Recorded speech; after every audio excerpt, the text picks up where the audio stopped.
expunged from the records of this House. Senators, you know we are debating it, trying to widen the scope for the committee. The committee will come with their resolutions, so let's enjoy the debate. Madam Speaker, I largely represent poor and rural folks. There is a place called Migingo, and that Migingo, in that place, there are no playing fields that my people would play. Madam Speaker, when chess is introduced, you also need to introduce teachers. You need to research on it. But we don't have the teachers in the first place. So, Madam Speaker, I'm not saying that chess is bad. I'm just saying that we need to bring all schools up to speed. We need to facilitate them. And the time of chess will come when everybody is able to read and write, and also to use electronic equipment to be able to communicate or communicate virtually. So chess is good, but for this House, I think our children should have it privately. But for the public out there, let us provide the basic facilities that would facilitate our people in Kenya to learn and catch up with those who have property. For the private sector, international school, just take your children there. But for the poor ones, let us do better than we have done. Thank you, Madam Speaker. Senator Kilonzo Mutula Jr. Thank you, Madam Speaker. It was interesting listening to Senator Ochila Ayako, because what he's saying is actually true, that the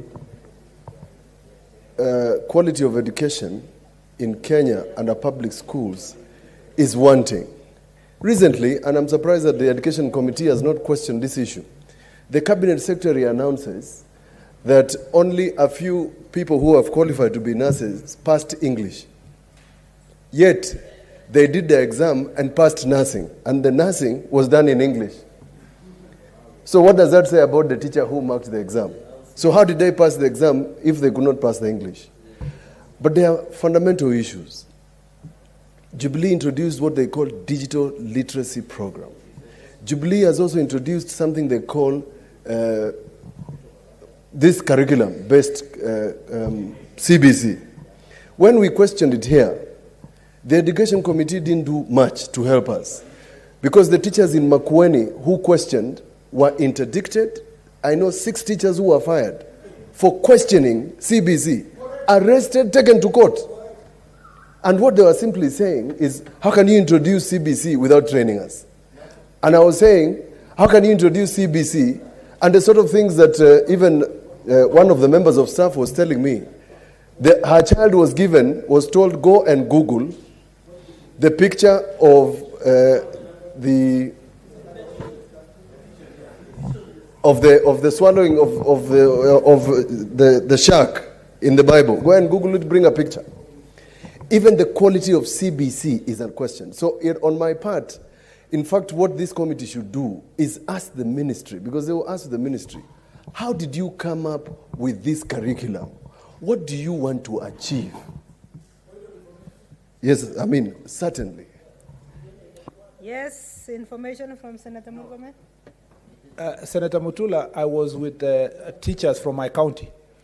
And one of the things that easily has angered teachers, and I'm sure in all our counties where we come from, is the fact that they are now being told every 5 years you must go for a compulsory course to train yourself using your own money and get that qualification to retain your status as a TSC teacher. I mean, really, why would you pick teachers to go through that process? You don't pick university lecturers. You don't pick tutors in college. You don't pick engineers, not doctors, but you make it compulsory using their own money for them to train themselves and conditioned on their status as teachers. It's terrible. Yes. That's exactly what I'm saying, that the government does not do any public participation on the quality of education. When they want to introduce strange things. Now, in the CBC, they are sending your poor children in Migingo to go and Google things with their parents at home. They have trained the teachers, but their parents are not trained. And it is possible that some of them live with grandparents who don't have gadgets. So there is a problem. So it's not about whether it's chess, whether it's badminton or any other game. And it's not an expensive game. You can actually improvise if you want to. The point is, we need to interrogate the quality of education. If we have to interrogate the quality of life, we've got to interrogate what it is we are teaching these children. We are teaching these children things that will not help them in future. And that is what we should be challenging, because we are just going to produce people. I interrogate interns, I do pupillage. When you ask them to do applications, you begin wondering, how did they leave university? You have been a teacher before, Senator Zani has been a teacher before. We need to interrogate the quality of education. And we need people to start asking the right questions, even before we start saying, you can either play chess and any other thing that you want to. But Senator Ochilo Ayako is right. That poor child in Mandera under a tree and Kadhonzweni needs many more things, more than chess. Thank you. Senator Murkomen, Onesmus Kipchumba. Senator Mwaruma Jones Mwachushe. Yeah, thank you, Madam Speaker, for this opportunity. Actually, I'm happy because of this petition, because then it gives us opportunity to look at the content of CBC curriculum once more. Remember the other day, Madam Speaker, I brought a statement about the people of Taita Taveta being taught Taveta and leaving out Taita and Kisagala, which are actually languages in Taita Taveta. The role of education, and we want Taita and Kisagala included in the curriculum of CBC. Education, Madam Speaker, is supposed to help us grow all-round students, students to grow spiritually, physically, emotionally, and intellectually. Madam Speaker, if we leave out chess, then there are some students who might want to learn chess in school, just the same way as those who want to play football may be allowed to play football. So we would be discriminating a big chunk of people or pupils and students who want to learn chess. Madam Speaker, I am a teacher by profession, and I remember a theory postulated by Howard Gardner, who said that there are around 8 intelligences, and the first one is linguistic. So if you are to cater for all the students, there are some who are good in language. So in school, we must provide for students who want to tap their talent in debate by doing debate clubs. There are some who are good in mathematics. How do we make students who are good in mathematics develop their mathematical skills? Mathematics, Madam Speaker, is about logic. And this game of chess, Madam Speaker, will go a long way in developing the logic of students, and they'll do very, very well in mathematics. There are some students who are good in spatial intelligence or aesthetics. These ones would be given art. And to develop their talent in art, they can do drawing, they can do sculpturing, and so on. There are some who are good in bodily or kinesthetic. These ones should be given opportunity to play games that require energy, like football, and so on. There are some who are good in musical intelligences, interpersonal intelligences, naturalistic intelligences, to name but a few, Madam Speaker. So I really support the introduction of this sport called chess in our curriculum. Senator Ochilo Ayako has alluded to the fact that this game could be expensive, and you're told that one chess game is about 2,000, but we can innovate, we can improvise. We are in CBC now, Madam Speaker. Why can't we allow our children even to make the chess boards, even to make the pawns that will be moved in the chess? We don't need to disallow that game in our curriculum simply because it is expensive. We can allow even local people to make the chess and sell to school. In school, Madam Speaker, there are some schools that can afford games like hockey. Some can't afford. What do? We tell the parents whose children want to play chess, please, hockey, please bring the hockey sticks to the school. So, Madam Speaker, I really wish that the Education Committee can see how we can bring in chess in the curriculum. Thank you, Madam Speaker. Thank you, Senator. Senator Ali Abdullah Ibrahim. Thank you, Madam Speaker. Madam Speaker, as is the case, every Kenyan has the right to petition the Senate or Parliament And this petition, whoever brought it has all the right to petition. But people should be realistic. And we don't mind bringing people having chess where they can afford. When I was in Wajir High School, those ones who are in Alliance or Nairobi School used to have their things which were not available those sides. If you can afford, well and good.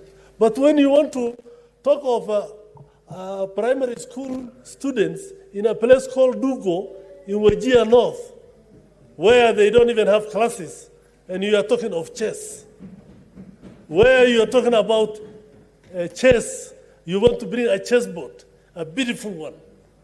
Chess is very good internationally. If you are good enough, you can become a grandmaster and become a multi-billionaire. But is that really what we are talking about? Is that what is supposed to be done in those areas? You can play any game you want. You can play football. When you go to those areas of ours, sometimes you see even elders playing with holes there and some stones.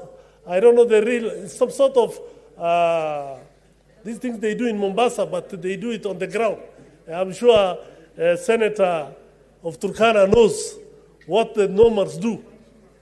The games are played in different ways. Our children play in different ways. But when you talk of bringing chess to every school, I think that's being unrealistic. We have to be serious. Let's think of the books these children need. Let's think of the teachers. We don't have even teachers in our schools. Since they disappear, sometimes are back, but sometimes back, they are not there. You see a whole school from standard 1 to standard 8 with 2 teachers. And then there are Form 4 students who are BOG teachers. Now we are talking of chess. Thank you, Madam Speaker. Finally, the 30 minutes are done, but finally, Senator Imana. Thank you, Madam Speaker, for giving me the chance also to air my views. Those of us from counties like Wajir and Turkana and others out there in the north, or what we call marginalized counties, have to think about what this means, what this petition means. It is not that chess is bad. Chess is good. Those of us who have played chess, chess is very exciting, very intensive, and it's got that ability to develop your mind. But let's be realistic, as Dr. Ali has said. If you are living in a situation where there are not enough teachers, even to teach English, even to teach Kiswahili, even to teach other basic subjects, where would you get somebody teaching chess?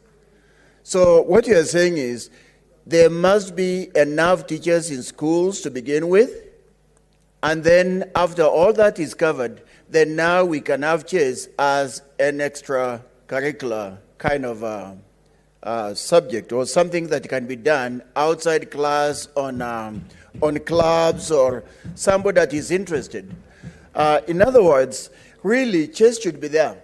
Chess can be played wherever, even in our counties that don't have those facilities to play chess.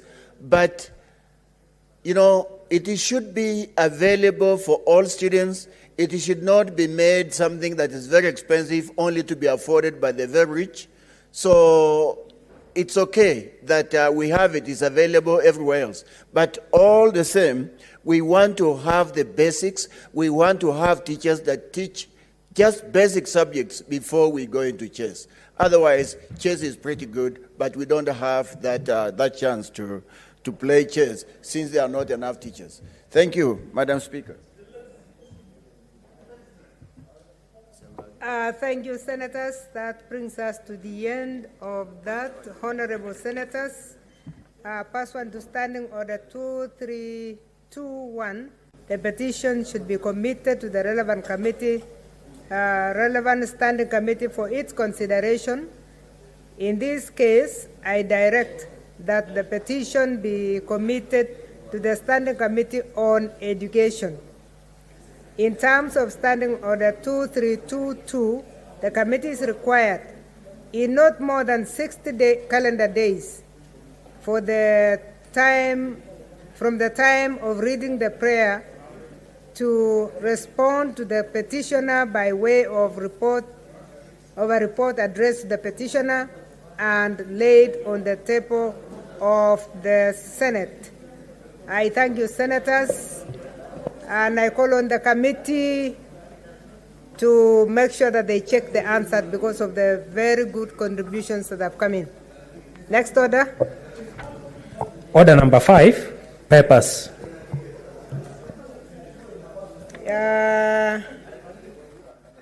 Senate Majority Leader Faria.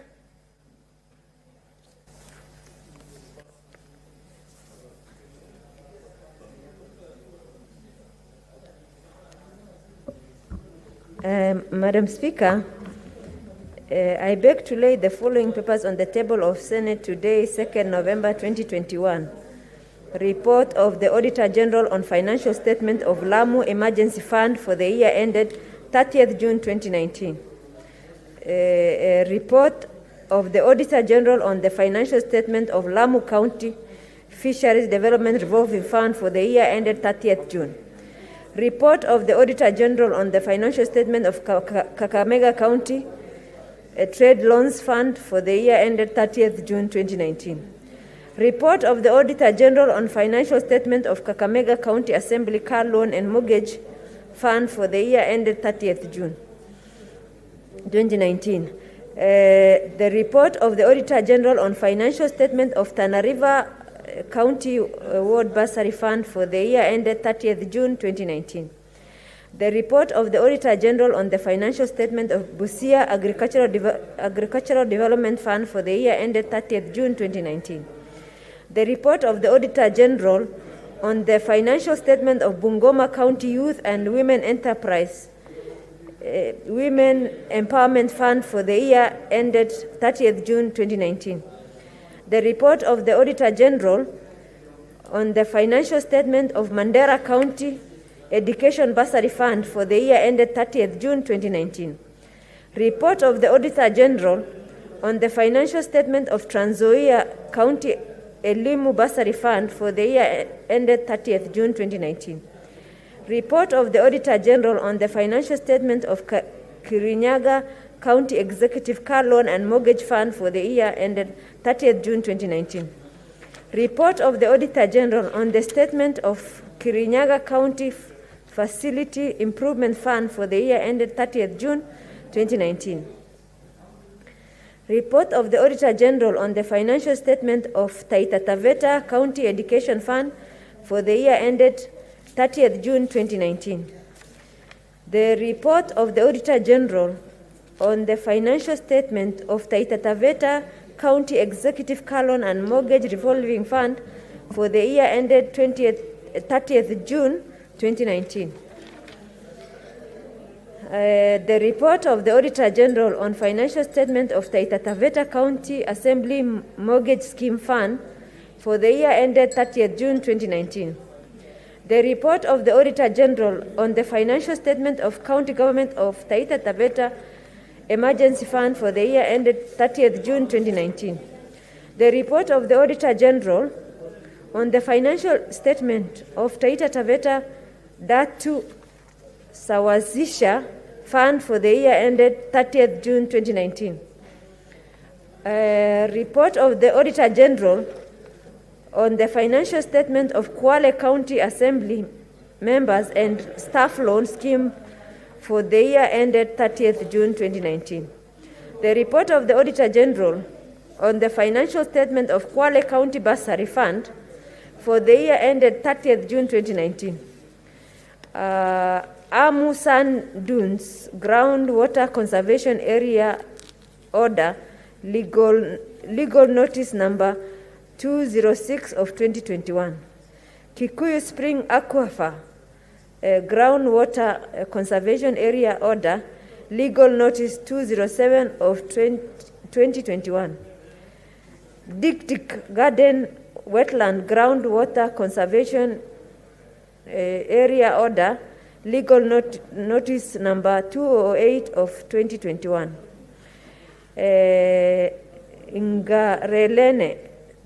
Ngarelen Springs Catchment Conservation Area Order Legal Notice number 209 of 2021.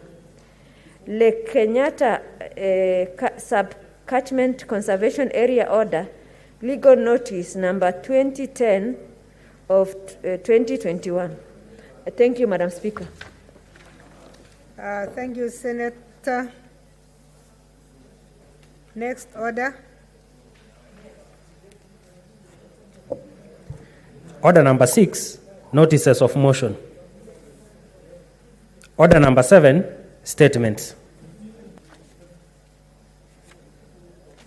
Honorable Senators, from the order paper, you have the first statement from Senator Beatrice Kwamboka.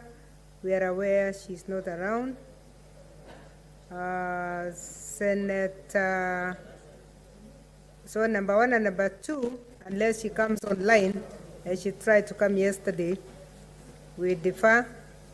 Then the third one is from the Senator of Nandi, Senator Samson Cherarkei.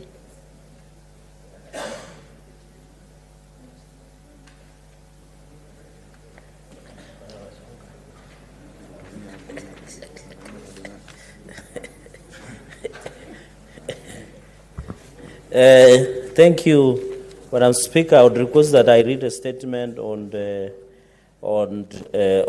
issue of the pricing of fertilizer in the country. Now start with Kura.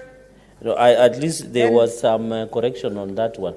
So you are not going to read that one yes, today? Yes. It's deferred? Yes, deferred. Okay, I have your other statement, which is the one on the price of fertilizer. Yes. Thank you, Madam Speaker.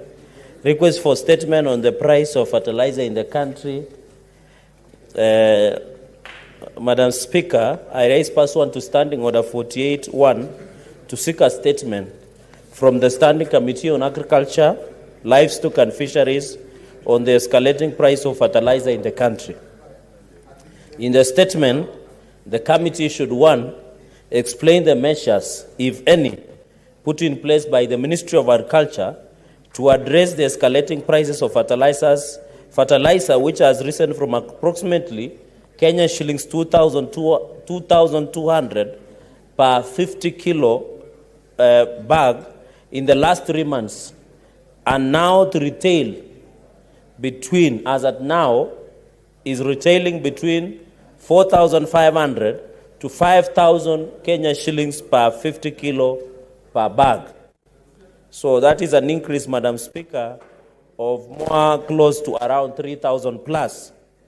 Madam Speaker, number 2, state why the government has failed to provide subsidies on fertilizer and other farm inputs, thereby causing a rise in the cost of food production, thus threatening to make farming an unprofitable venture. Number 3, Madam Speaker, spell out measures put in place by government to stabilize fertilizer prices and lower the cost of food production. And Madam Speaker, as you are aware, fertilizer is not only used in planting of maize, but also used generally in growth of crops, including tea, coffee, and many other, Madam Speaker, and lower the cost of food production in order to ensure the country is food sufficient. And finally, Madam Speaker, explain why the government has failed to cushion farmers during the prevailing COVID-19 pandemic period, which has impacted negatively on both farm gate and market price for agricultural produce, Madam Speaker, and this will even affect the planting season of 2022 if the pricing retains at more than 4,000 to 5,000 per 50 kilo bag. Initially, Madam Speaker, 3 months ago, it was 2,300 per 50 kilo bag of fertilizer, be it DAP or any other form of fertilizer, Madam Speaker. Therefore, I thank you for giving me this opportunity. Thank you, Senator. Senator Inima Gertrude Musurube. Again, let's go 3 minutes. Thank you, Honorable Speaker, for giving me this opportunity. And I congratulate Senator Cherarkei for coming up with this statement on fertilizer. Honorable Speaker, it is very clear that Kenya is among the signatories of the international treaties that support, farmers, agriculture, and all that. And it is absurd that fertilizer can go high perpetually, because if fertilizer is high, it doesn't matter how hard working farmers are. If they have not used the fertilizer on their produce, then they will not actually get good yields. So there is need to encourage our farmers because of the important role they play, especially when it comes to food security, Honorable Speaker. We keep talking about food security, but this must start with our farmers, Honorable Speaker, so that we encourage them. So I want to state, Honorable Speaker, that nutrition is key, nutrition is important, and there's need for the right committee to interrogate this issue and ensure that when it comes to fertilizer, it is even given freely by county governments, Honorable Speaker, so that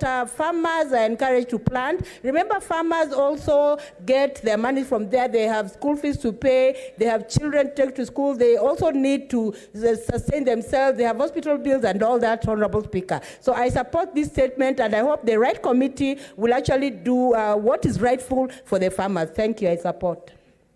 Thank you, Senator. Senator Nderitu John Kinya. Asante sana Speaker kunipa fursa hii. Na taarifa iliyoletwa siku ya leo na Senator Cherargei, ni kweli mambo ya mbolea imekuwa kizungumkuti katika nchi yetu ya Kenya, kwa sababu ukiangalia bei yake imeongezeka maradufu. Na ilhali ukiangalia wakati huu, Speaker, ugonjwa wa corona umewaathiri watu wengi kwa njia ndefu sana. Kwa hivyo hawezi wakajimudu hata kununua ile mbolea. Na mbolea ndio inahitajika kwa kupanda chochote ambacho unataka kupanda, ndio uweze kupata mavuno bora. Speaker, kamati ambayo itaangalia haya mambo iangazie kwa kindani, ndio tuweze angalau kuwapa wakulima wetu afueni. Kwa sababu ukitembea kama Laikipia, watu wanaopanda mahindi, wanaopanda ngano, wanaopanda hata nyanya, wanategemea mbolea. Na bei za hii mimea bei za mimea yenyewe haziongezeki, lakini kile ambacho kinahitajika ili kukuza hii mimea inaendelea kuongezeka. Kwa hivyo wakulima wetu wanaendelea kusononeka, wanaendelea kuwa na shida nyingi. Kwa hivyo, Speaker, kamati iangalie haya mambo kwa kindani na iweze kuwapatia angalau afueni wakulima wetu, kwa sababu ukulima ndio uti wa mgongo wa maendeleo katika nchi yetu ya Kenya. Nchi yetu inajulikana kwa sababu inategemea ukulima. Speaker, ikiwa kamati yetu haitafanya hivyo, tutaonekana kana kwamba, Speaker, sisi tumelemewa na kazi ambayo tunapaswa kufanya. Tuwasaidie wakulima, na tukisaidia wakulima tutakuwa tumeongeza uchumi wa nchi yetu kwa marefu na mapana. Asante, Speaker. Thank you, Senator Murkomen. Onesmus Kipchumba.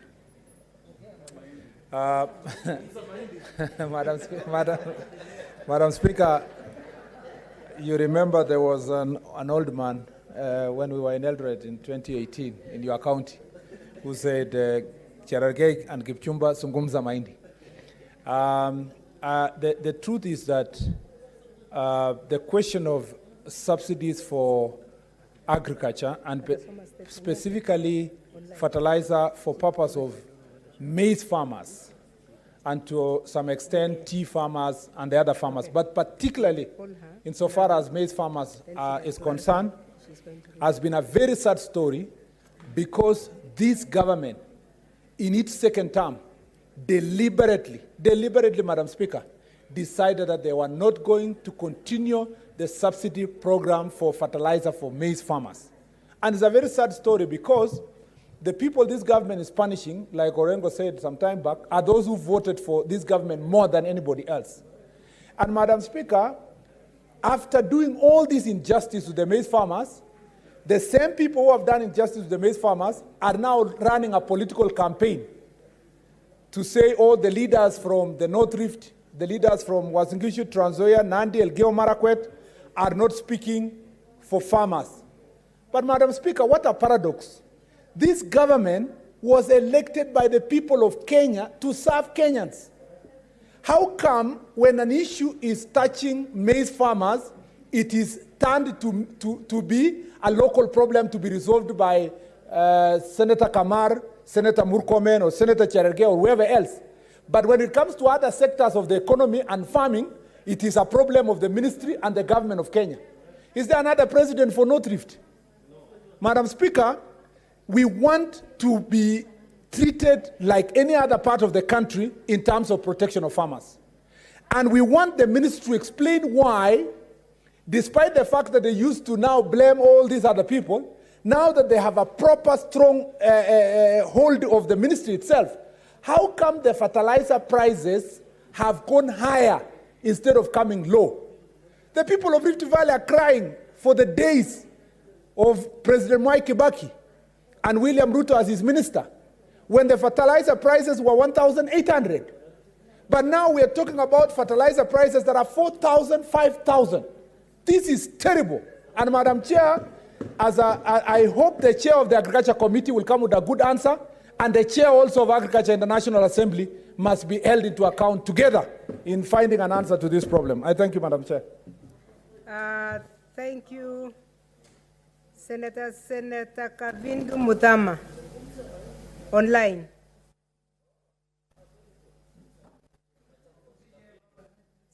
Senator Kavindu, online. Can you hear me? Yes, we can now hear you. We want to see your face also.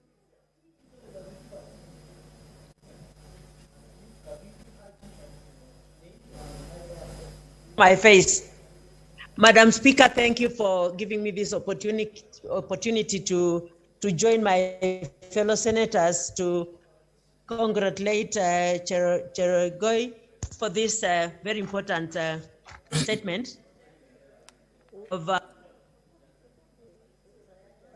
to say that the control room is not picking her photo. Please try and pick her photo. Yeah, continue while we are picking your photo. Speaker, I'm saying it is very important for the fertilizers prices to be reduced so that the farmers can also gain in whatever they are doing, and especially those farmers who even just do farming for selling the crops so that they can have something to use. Actually, Madam Speaker, majority of the people who go and buy the produce from the farmers end up gaining more than the farmers because they put a lot of money on fertilizers and even cultivating the shambas and everything, that even when they sell their produce, they get nothing out of it. And that is why they effort is to produce in country to be able even to feed itself. That's why we end up buying food from outside the country. When in Kenya, we can produce enough maize to be eaten by the people here. Even majority of the coffee farmers and tea have neglected coffee and neglected tea simply because of they cannot afford fertilizers. So, Madam Speaker, I support this statement by Senator and say that the government must do something to reduce the prices of fertilizers. Thank you, Madam Speaker, and I support. Thank you, Kavindu. We would like to inform you that we are not able to see your photo, and yet we are expecting you to read your statement after this one. Please look for a more favorable place. The control room is not able to pick your photo. Senator Milgo Alice Chepkorir. Thank you, Madam Speaker, for this chance to also speak to the issue of fertilizers, and I want to thank the Senator for Nandi County for coming up with this statement. Madam Speaker, when we talk about the fertilizers, we are talking about food, and particularly to ensure that we have food security, we must ensure that there is fertilizer to produce food. Madam Speaker, areas that used to be food baskets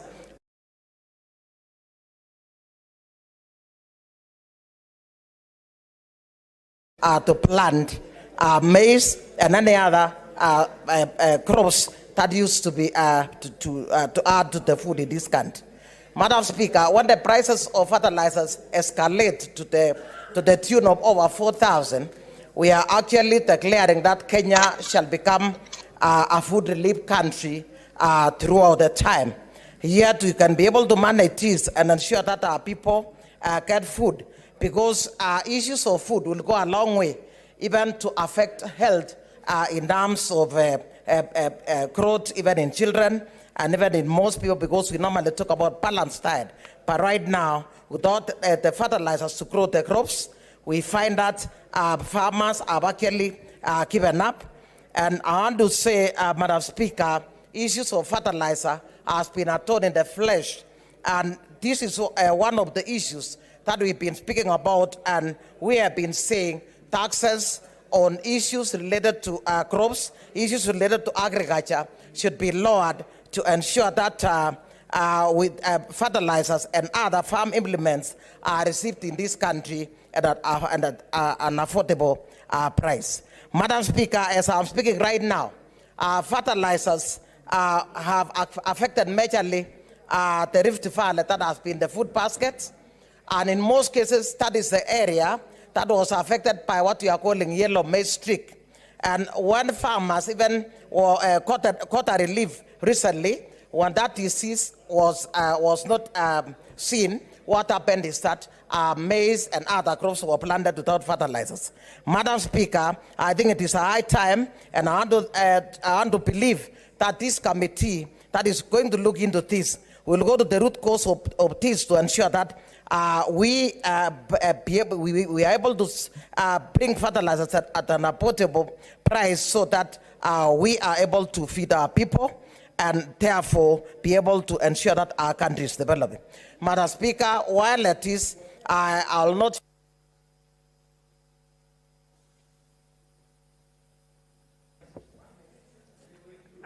Senator, please, yeah. 1 minute, have a minute in fact. Okay, have a minute. I want to thank the head of state, because during the Mashicha Day, he declared that there will be 1 billion for fertilizer subsidy, and then 1.5 that is for maize farmers and tea, and then there is 1.5 billion for coffee farmers. And I hope the people concerned will take up this very seriously, so that that one is implemented, and I'm sure this will be a relief to our farmers. Thank you, Madam Speaker. Thank you, Senator Milko. Senator Professor Ongeri, online. Thank you, Madam Speaker, for allowing me the opportunity to contribute on this very important topic of fertilizers in this country. Without fertilizers, the obvious end result would be food deficit. And with food deficit, the consequences of it will be additional importation of the foodstuffs from outside the country, which will then become much more expensive than would have been anticipated. It is therefore timely at this stage that the national government, alongside with the county governments, because the agriculture is a devolved function, should come out expeditiously with a policy of subsidy, because we cannot talk of anything else less than a subsidy at this stage, and a subsidy which can come in immediately, not in the near distant future. It should come immediately, because the productivity of any products in this country will hinge alongside the quality of the fertilizers that farmers have. They have not also been taught to go into organic farming, which is equally important in this exercise, that we have got to blend the two aspects of it. But you know, organic farming will depend upon the number of cattle you keep and the cow dung that you collect from various sites, which can become also very cumbersome and expensive. For now, the easiest way is an emergency as far as I'm concerned, because food sufficiency is the most vital element for any government to ensure that the citizenry of this country are well catered for in terms of food supply. And the only way you can ensure that and reassure people is to be able to get enough maize grown, enough beans grown, wheat grown, enough wheat grown, and also the fertilizer for other catch crops like coffee, tea, and other related factors. Right now, the yields in tea production are extremely low, particularly in Kisii. The bonus was very low, and the farmers are crying out for enough fertilizer what they have brought in is just a paltry 1 or 2 bags to the ordinary farmers who are worried about the next production and the next bonus which comes next year. And therefore, it's an emergency and should be treated as such. I thank you, Madam Speaker, for allowing me this opportunity to contribute on an area which I feel is very important for our country, for our farmers, and for the ordinary peasants who are looking for something to eat on their table. I thank you. Thank you, Senator Kihika. Susan Wakarura. Okay, thank you, Madam Speaker.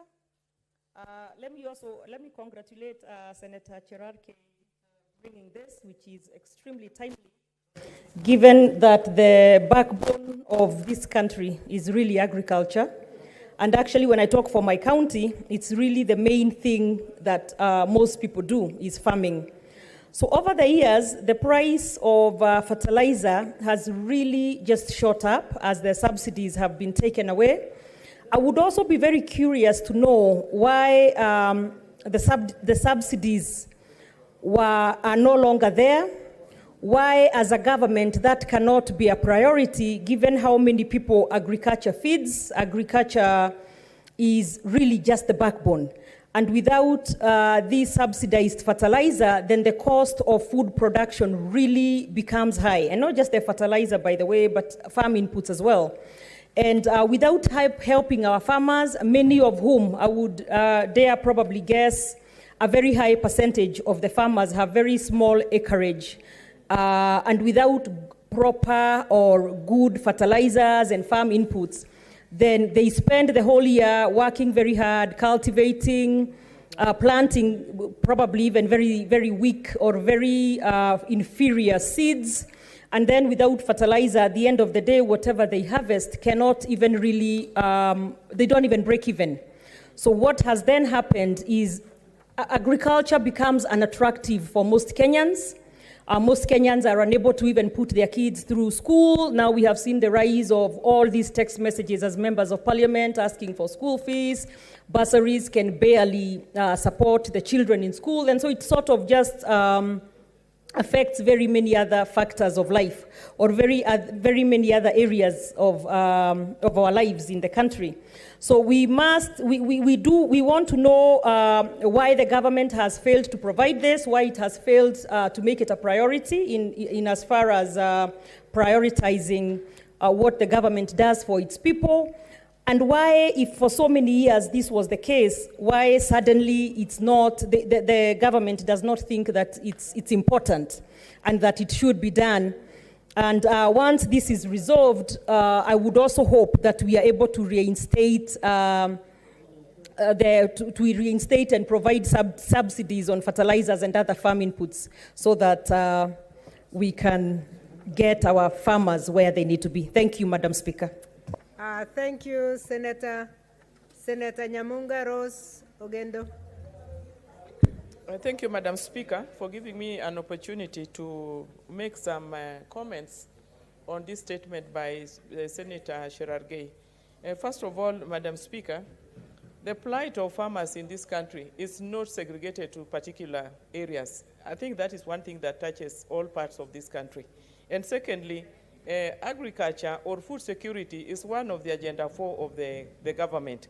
I've been wondering that if it is one of the agenda that the government put before it, one of the things that they must fulfill before the end of their term, how come they've not put enough emphasis in helping the farmers? Now, I was wondering, is it not possible, apart from just importing fertilizer, is it not possible for us to produce this fertilizer locally? Because in the Rift Valley, I think we have what it takes for us to produce our own organic fertilizer. If I can do it in a small way in my village, I think the government should be able to galvanize all the waste from our animals, be it the pigs or the cows, and just have proper organic fertilizer for our farm. Secondly, it is not only about the price of fertilizer, it is also the quality. For a long time, we've been getting very, very bad quality. This fertilizer is not for the maize farmers, the tea farmers, the coffee farmers. What of the rice farmers? I mean, the rice farmers all over. We are now importing rice. And I can say with a lot of certainty that the rice that we consume in this country, 85% is imported. Yet, we have Mwea, we have Ahero, and we have Budalangi. These are areas that we can produce, which we can use to produce. And Kenya being an agricultural land, I think this is a very timely statement, and the government should really come out clearly and tell us what they think of farmers. Because farming is the backbone of this country. Without feeding our people, we cannot stand anywhere and tell anybody that we are a government. So it is important that we take seriously issues of agriculture and more so fertilizer, not only in the price, but the quality. I thank you, Madam Speaker. Thank you, Senator Cheruiyot. Aaron Kipkurui. Thank you, Madam Speaker. This is a very important issue. Those of you like yourself, Madam Speaker, and maybe a few other colleagues who had the privilege to serve in Parliament during the days of President Mwai Kibaki know very well that in each year for the 10 years that he was president, fertilizer subsidy program featured prominently because he recognized a very important role that agriculture plays in our economy. We cannot pride ourselves that agriculture is a backbone of our economy, yet continue to impoverish our farmers. Through one, lack of subsidy, fertilizer is a very important element, as well as all the other farm inputs. If you speak to many of our farmers today, Madam Speaker, and I think this is something that the Committee on Agriculture needs to consider, it's not just about the fertilizer. Even animal feeds and all farm inputs that you can think about, Madam Speaker, our farmers do not benefit any assistance from the government. Wouldn't it have made a lot more sense, Madam Speaker, to say, for example, instead of the 60 billion that you are spending building some of these super expressways, to ensure that you run such a successful subsidy program that enables your farmers to produce more so that they're able to pay more taxes. And once you have enough taxes, Madam Speaker, you are able to build these roads without even having to seek the very expensive loans that you are using. It's unfortunate, and as one of the leaders has observed, Madam Speaker, that actually if you look at how this program has been run down from post-2017, it points to a political malice, Madam Speaker, that someone sat down, considered and blocked the country, looked through the country and realized that perhaps many of the farmers come from a region that someone doesn't like. And it's unfortunate that a leadership can begin to look at its own people based on their political affiliation. It's completely immoral, it is gross, and I hope that when the ministry appears before this committee, they'll come up with a revival plan that will ensure that farmers of tea, maize, and all these other crops are not buying fertilizer at 4,800, 4,900. That is impossible. You cannot break even once you begin to buy a 50 kg bag at 4,900 Kenya shillings. And you're a farmer, Madam Speaker. I'm sure you know this off the top of your head. So, Madam Speaker, please, can we have the Committee on Agriculture speak on behalf of tea farmers, on behalf of coffee farmers, and just overall, on behalf of all of us that represent people who depend on agriculture as their mainstay and as their way of livelihood, Madam Speaker. Thank you. Senator Harkura Godana, 3 minutes. Thank you, Madam. Madam Speaker, I'd like to support the statement by Senator Cherargei. Madam Speaker, any sovereign country must be able to feed its people. And sometimes food is even a security issue. And when we claim to be an agricultural country, which actually we are because we have all the capacity, then we must provide the right environment for our farmers to produce. And when you are told that subsidies have been withdrawn, then it means that maybe the food production will go down, we may have to import food, and that will not be good for us. But even as, if you look at this country, 3/4 of this country, about 70% of this country is arid. And with this issue of climate change, we should be moving towards dry area agriculture where we should be thinking of irrigation. That will still require that we have very firm policies on subsidizing food production even in those areas.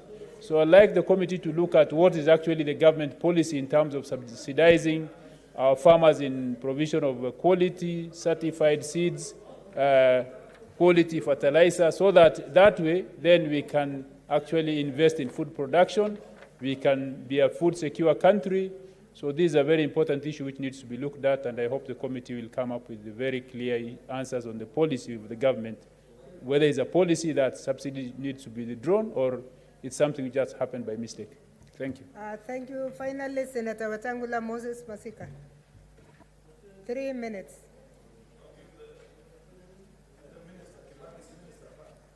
Thank you. Thank you, Madam Speaker. I also wish to support this statement by the distinguished Senator for Nandi. Madam Speaker, you and I chaired the maize inquiry in the last parliament, in this parliament. And one of the far-reaching recommendations we made was interventions by the government in supporting the farmer, particularly on inputs and in particular fertilizer. That report, Madam Speaker, is gathering dust somewhere. It's a report that was acclaimed by the whole House. But because this House has no implementation committee, there is no follow-up mechanism to see that all those good recommendations are followed. I understand that the business committee has recommended a return of the implementation committee. I hope it does come as soon as is practically possible. Madam Speaker, for a country that is agricultural, a country whose over 70% of our workforce works in the agricultural sector, and for a government committed to creating jobs, that is the area where the focus should be. During the President Kibaki time, Madam Speaker, the cost of fertilizer at peak planting period for maize particularly was 1,600. Now we're buying fertilizer at 4,500. Some Shylocks are selling at 5,000. And there is no way, whether you're a tea farmer, you're a coffee farmer, you're a maize farmer, you're a wheat farmer, you are a rice farmer, you can get any return from farming if the input is that high, Madam Speaker. So I support this statement strongly, and the Committee of Agriculture, I don't see Senator Ndwiga here, who is quite active, should look into this and compel the Ministry of Agriculture to institute the subsidy program on seed and fertilizer to help the farmers produce food at affordable cost for Kenyans. Thank you.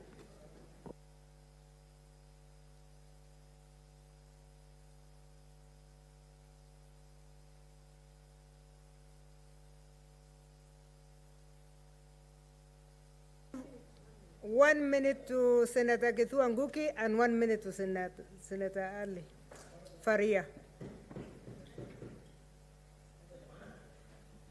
Please Thank you, Madam Speaker, for this time, and I rise to support this statement by my brother Chiral Gay, because, Madam Speaker, some of us, most of us, our parents are farmers, and my mother is a farmer, my father is a farmer, and I really do not understand why my mother should not make profit from her farm.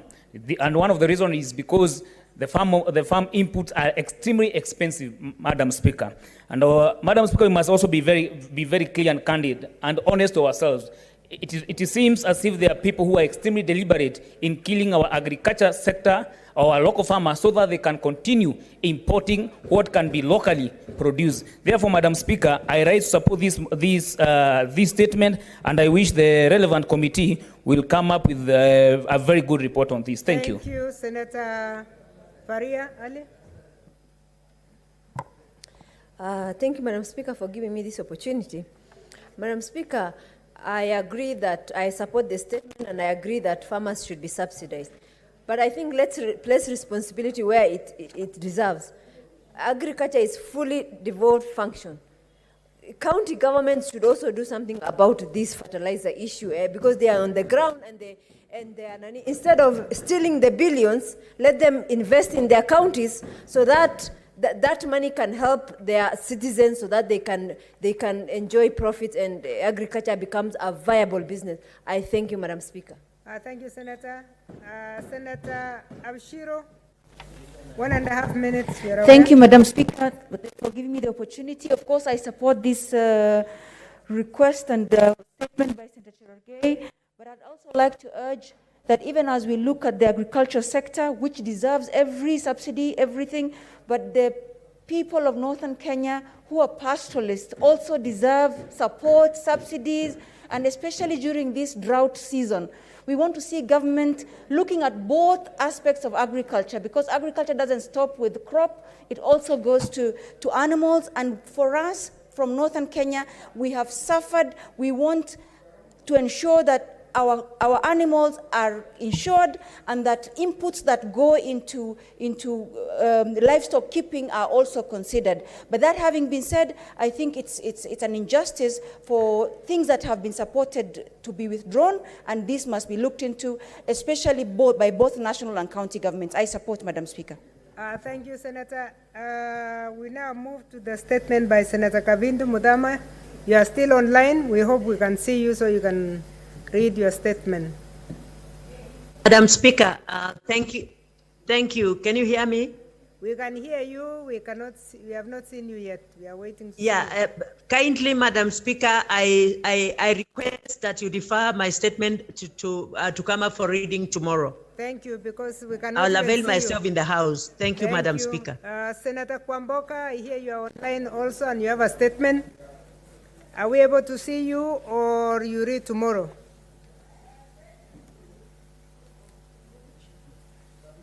She has moved. Okay, she has left. Thank you very much. That brings us to the end of statement hour. Today, right on time. Next order. Order number 8, the Kenya Medical Supplies Authority Amendment Bill, Senate Bills number 53 of 2021, first reading. A bill for an act of parliament to amend the Kenya Medical Supplies Authority Act of 2013. Order number 9, the Irrigation Amendment Bill, the National Assembly Bills number 12 of 2021, first reading. A bill for an act of parliament to amend the Irrigation Act. Order number 10, motion, adoption of the report of the Standing Committee on Labor and Social Welfare on the status of labor migration and the proposed policy interventions.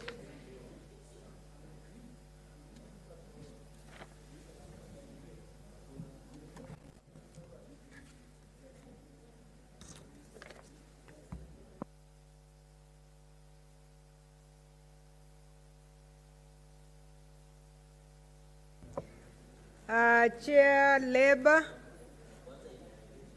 Senator Sakaja was here a few minutes ago.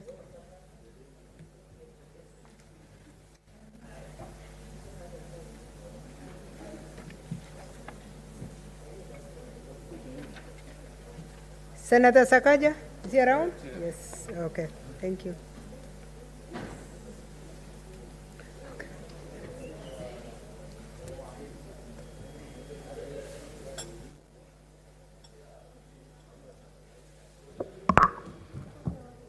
Thank you, Madam Speaker.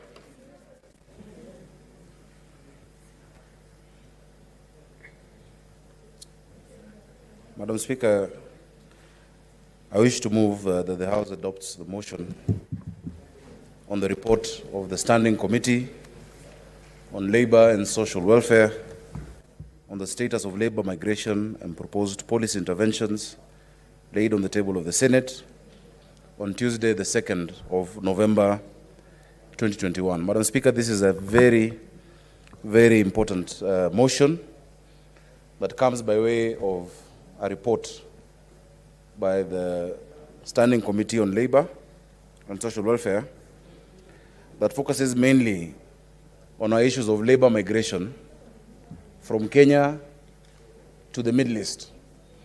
Madam Speaker, I'm glad that Senator Susan Kihika, who is a very active member of the Labour Committee and who feels very strongly about these issues, because we did indeed tour these areas as a committee, including Saudi Arabia, Dubai, and I've engaged with other of our missions and Kenyans working in the GCC countries on this matter. Mr. Speaker, I doubt there's a senator here. I doubt there's a senator in this House who have ever, or who have not received distress calls from Kenyans, especially our ladies, our girls, domestic workers, who have either been stranded or who have loved ones who are sick or who have lost lives in the Kingdom of Saudi Arabia and many other countries. And Mr. Speaker, as I move this, I acknowledge the fact that the countries that we're mentioning and we're speaking about are indeed countries with a proper diplomatic presence in Kenya, and we have presence in their countries, and we've had diplomatic relations for many years. But we're also cognizant of the fact that, Mr. Speaker, our main priority as leaders, as legislators, must always remain the people of Kenya. Mr. Speaker, in moving the debate on this report, because, Mr. Speaker, it would have been very simple and easy for us as a committee to just table a report and let it be that the members can see it. But we want this report adopted because there are very specific resolutions that only this House can take in plenary. Resolutions that will ensure the safety of our Kenyan workers in these countries, that will ensure that we streamline labor migration, that will ensure that, Mr. Speaker, we can take care of our people. And I'm very happy to see Senator Shionga as well, because she was very key in these discussions. Her county has very many people who have gone to these countries. So I recognize that the global labor migration is not a new phenomenon, and it remains a key contributor to the increasing global labor market. Needless to say, Mr. Speaker, Kenya migrant workers, and there are two categories. They are skilled migrant workers and unskilled, but they transcend borders in search of better opportunities. They do not go there because they don't love their country. They do not go there because they don't want the jobs that are available in this country, but because they have lacked opportunities here. And that's why they seek to make a better living of themselves, make something out of their lives, guarantee their children a future. I'm very disappointed, Mr. Speaker. I had last week a member of the lower house of the National Assembly insulting Kenyan women who are working in these countries, saying that they've been picked up from brothels like Sabina Joy or Koinange Street, and that is where they've gone to work. Shame on that member, Mr. Speaker, because, Mr. Speaker, these are Kenyans who deserve dignity. I know very many Kenyans who have been brought up by parents who have gone to work outside this country and in Saudi Arabia, even as domestic workers. Mr. Speaker, they deserve dignity. They deserve respect, and we need to take care of them. And I will give you the context of this labor market that I'm talking about. Mr. Speaker, this search for better opportunities has increased human mobility, rapid globalization, open borders, technological advancement, and demographic challenges. In the case of Kenya, Mr. Speaker, our youth unemployment currently stands at 34.27%. That is according to the Kenya National Bureau of Statistics Economic Survey of 2021. Hence, a key driver to increase the number of Kenyans seeking employment in other major cities. Mr. Speaker, many people say, because Kenyans are highly sought after, that as a country that may not have rich mineral wealth, we don't have oil and gold under our soil. Our greatest resource is above the ground. It's our people. And that is why Kenyans who have gone all over the world have excelled in different capacities. They've been able to make us proud. In fact, many of them should be regarded as the true ambassadors and representatives of the Republic of Kenya. Mr. Speaker, let me narrow down. The Kingdom of Saudi Arabia, Qatar, and the United Arab Emirates are documented as key labor destinations for Kenya's semi- and unskilled migrant workers. According to reports by the Ministry of Labor, at least 80, and I know the number is 88,000 Kenyans live and work in the Kingdom of Saudi Arabia. Majority of them serve as domestic workers. We also have those who are skilled, and we visited some who work for the mobile company STC. Some work for, I think it's called Almarai, the huge, agricultural company there. Almost 5,000 Kenyans, 2,000 work in the telecom sector. Some are engineers. I remember meeting George Odongo, who works for the Saudi Metro, the rail system, which we, of course, have said that in Nairobi we need that mass transit system. The guys who did the Dubai Metro, those who did the Saudi Metro are Kenyans. So it's not just domestic workers. And I intend to bring them to Kenya when I become governor, God willing, inshallah. But Mr. Speaker, labor migration is viewed positively for many of them. And I must state here, and I want senators to listen keenly, out of the 88,000 Kenyans working in Saudi Arabia, many of them are very happy. They're able to send remittances. They're able to feed their families. A huge number, Mr. Speaker, are suffering. It might be small in terms of percentages, but anybody here will tell you even one life lost is one life too many. Even one Kenyan lady in distress is one Kenyan lady too many. If you look at the remittances that we receive as a country, and I'll give you an example, from those living in the diaspora, because it's played a vital role in our socio-economic development. In 2015, the Central Bank of Kenya reported that diaspora remittances amounted to $1.55 billion US dollars. That's excluding unofficial remittances. That represents 3% of Kenya's GDP. Further, the Gulf states and other countries contribute 18.2% at position number 3, Mr. Speaker. Number 3. In fact, mainly Saudi Arabia. Number 3 in remittances. That is after North America, after 50% of the share. Recent data between January and June of this year shows that remittances from the Kingdom of Saudi Arabia are at third place after the US, the United States, and the United Kingdom. In that regard, there is an urgent need to streamline migration processes and governance to guarantee, secure, and protect the constitutional rights and well-being of all Kenyans, while at the same time leveraging on these gains. Mr. Speaker, this country, the Kingdom of Saudi, has more than 13 million non-Saudis working there because of the nature of their lifestyle. Currently, they're 88,000, and the goal, they say they would actually want 200,000 this year and maybe up to 1 million. If this is streamlined properly and we can take care of our Kenyans and ensure that, Mr. Speaker, we protect them, they earn a proper salary, they have their benefits, they can move around freely with their passports and with their documentation, it is indeed a frontier. But until then, there are certain measures this committee wants to convince senators to take for their benefit. It is needless to say that in the last 3 years, with the rising number of Kenyans leaving the country for domestic jobs in the Middle East, there's been a corresponding increase in distress calls by those alleging torture and mistreatment by their employers. For instance, as of 2021, and this is very disheartening, as of 2021, the Ministry of Labor reported 93 deaths of Kenyans, 93 deaths in the Middle East. And all of those reports, Senator Milgo will tell you, she's still around. They say it is heart attack, suicides, accidents. But we know there's more than meets the eye. Further, as representatives of the people, we continue to bear the brunt. Many members who have received distress calls, they call me. They say, who do we talk to? Yeah, when there's an issue.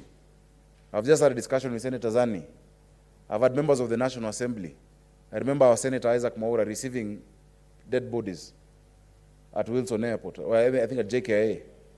Senator Shionga gave me names. We receive these distress calls, appeals from constituents for assistance. But every day, if you go to the airport, you will find plane loads of Kenyans dressed in white T-shirts making their way. We must do something substantive as a house. They're looking up to us to resolve this matter. Some want repatriation of the relatives, afforded many. You have seen videos of people saying they're in distress, they can't get out of where they are. There have been media reports, and I keep saying we must balance these reports. Yes, we must raise that. And the reason for these interventions we are seeking, Mr. Speaker, is so that we safeguard the lives of Kenyans there and their interests and economic interests, but also we don't jeopardize that of those who are there and are happy to be there and are supporting their families. Some have built houses, they've educated their children, and we bring them back and they'll have no job. So that is why we are striking a very delicate balance, and I urge members to go through this report. I know the Secretariat has shared it on our platform. Just go through it with a fine-tooth comb.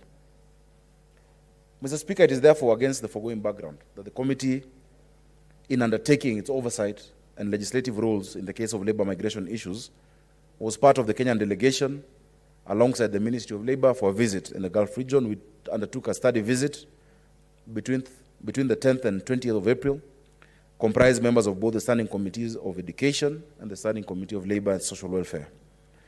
The goal was to review the existing bilateral labor agreements between Kenya and Saudi Arabia for domestic workers, and also in the United Arab Emirates, and to establish firsthand the goings-on in key migrant destinations, in strategic labor destinations in the Kingdom of Saudi Arabia and the United Arab Emirates. In view of the fact that these issues of labor migration are within the purview of the committee, and further considering the complaints, incidences, and claims linked to unskilled migration to the Arab countries, and aware of the economic contribution of labor migration to the country, the committee escalated its investigations. We did not stop at just visiting there.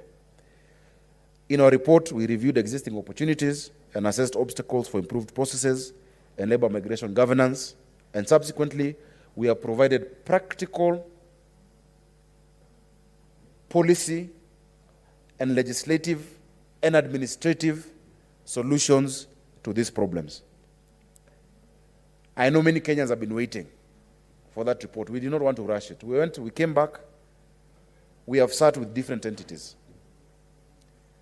We met with the Ministry of Labor and Social Protection, the Ministry of Foreign Affairs, the Ministry of Interior and National Coordination of Government, especially the State Department of Immigration, the National Employment Authority that actually vets and registers the agents who send workers, or rather who facilitate the employment. We sat with the recruitment agencies. There are two associations of these recruitment agencies.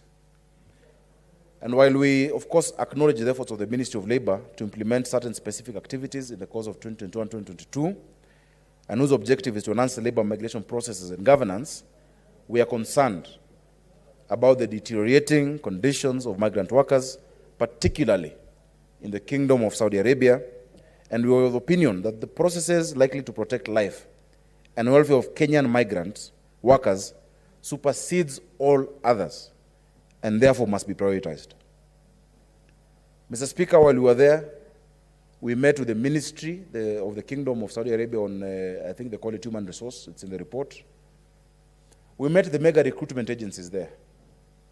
These mega recruitment agencies are huge companies that deal with recruitment from across the world.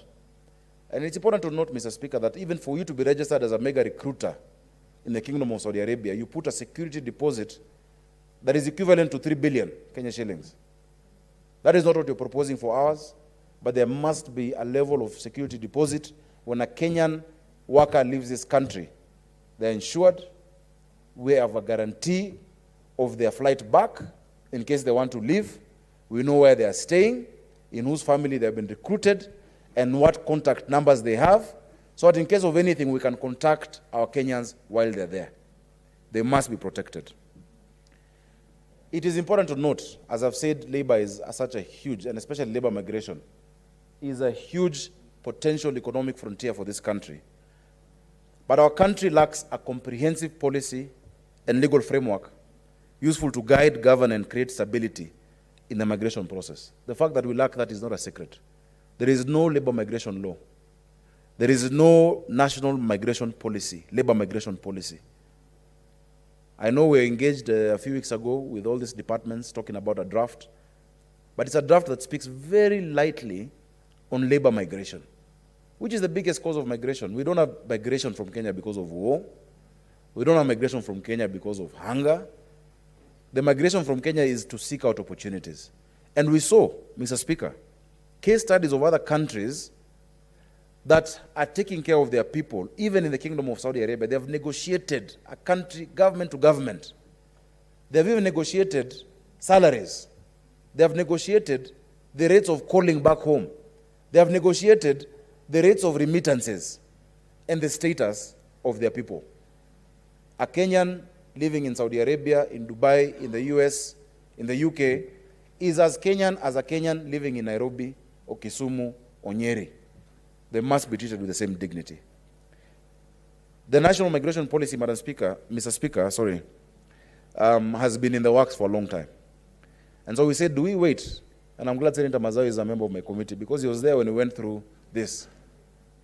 Do we wait for them to finish? And we know the policy process. Senator Wetangula has been a cabinet secretary. Before you even get it into a session of paper, to be discussed in memo, subcommittee, sub-what, before it comes here, we're going to lose another 100 lives. Should we sit back and watch as leaders in this great republic? Or should we make comprehensive and substantive interventions based on the information that we have received as Parliament? So it is my hope that finally, when those policy documents and legislation are brought, we will be able to fast-track their passage and enactment, but that we shall take action in the midterm, in the meantime. So this labor migration to key labor destinations has been going on in the absence of either formal agreements or MOUs for a long time. In fact, there is one which we are really pushing and waiting for, the BLA, the Bilateral Labor Agreement on skilled labor. Because they are looking for skilled labor. They're building a brand new city. We have engineers, we have electricians, we have masons, we have all of these skills. But once we have a proper framework between us, they'll have opportunities there, Mr. Speaker.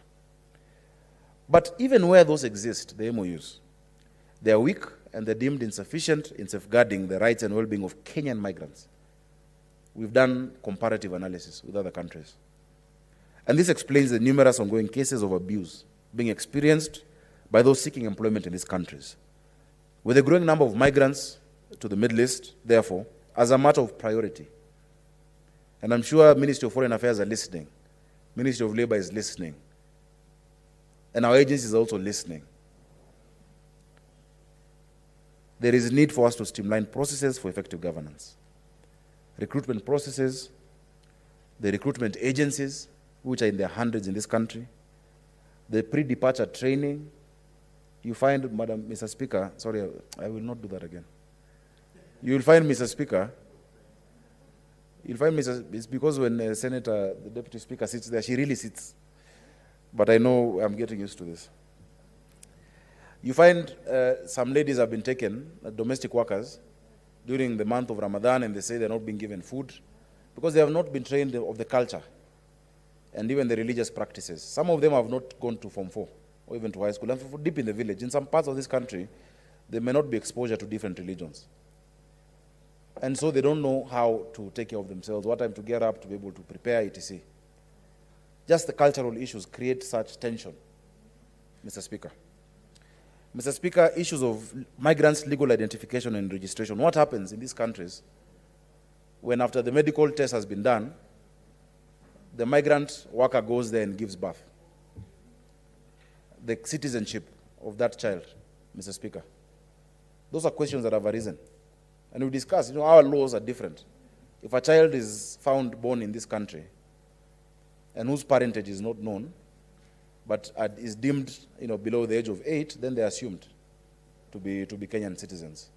But there's need to harmonize what our law provides and what these countries provide. Screening, assessments, referrals, enhancement and formalization of linkages between our ministries and the destination government ministries. Article 221 gives us the mandate, Mr. Speaker, to appropriate resources for various government agencies to implement policies and programs. And on the same breath, to foster safe, orderly, and regular migration in line with objectives, principles, and values of the Global Compact, of which we are a signatory to as a country. So we need resources. In this regard, Mr. Speaker, it is unfortunate that specific key migrant destinations like Jeddah and Riyadh, formal mechanisms, including and not limited to requisite consular services, consular assistance for self-improvement, well-being, and protecting their rights are absent. Mr. Speaker, we lack safe houses. Other countries have safe houses in those labor destinations. Mr. Speaker, in the whole of the Kingdom of Saudi Arabia, and you know the size of that country, we have one labor attaché, one gentleman called Juma. And Mr. Juma is so stretched and strained in dealing with it. Imagine the cases that come to you only as Senator of Laikipia, and you're here. What about the labor attaché there? He's completely overwhelmed. So some people think he's doing a good job, some think he's doing a bad job. He's been responsive every time we've spoken to him. But we need proper labor officers in both of those destinations, fully fledged, with those safe houses. Mr. Speaker, we sat down with the Kenyans working there themselves. We sat with those who've just come in, very excited and optimistic, and we got to exchange contacts. But a few weeks and months later, they started sending us distress calls, some of them. We also met a category, Mr. Speaker, which I will be very delicate in describing. They are called Kemboys. You know why they're called Kemboys? Because they've ran away from their contracts. They're Kenyans nonetheless. But they've run away from their contracts because there are some rogue agents there who come and tell you, Sister Naomi Shionga, you've been hired to this family at 50,000 bob. Now, you know, there's a job for 150,000 job. Yet you've deposited your documentation. So she leaves that employment. But where she goes, and in that country, which is very strict, without certain identification, you cannot even get access to health care. We have had Kenyans dying at the gates of hospitals in Riyadh and in Jeddah. Mr. Speaker, these things that we should gloss over as a house, as leaders, surely. Will God forgive us for glossing over these things, or for only looking at the financial benefit that certain people are getting? God forbid, Mr. Speaker, let it never be said that in our time in this house, we saw such things happening. We got information from those involved. We sat with ministries from 2 states, a kingdom and a government, and we will gloss over such a report. God forbid. I will not be part of that.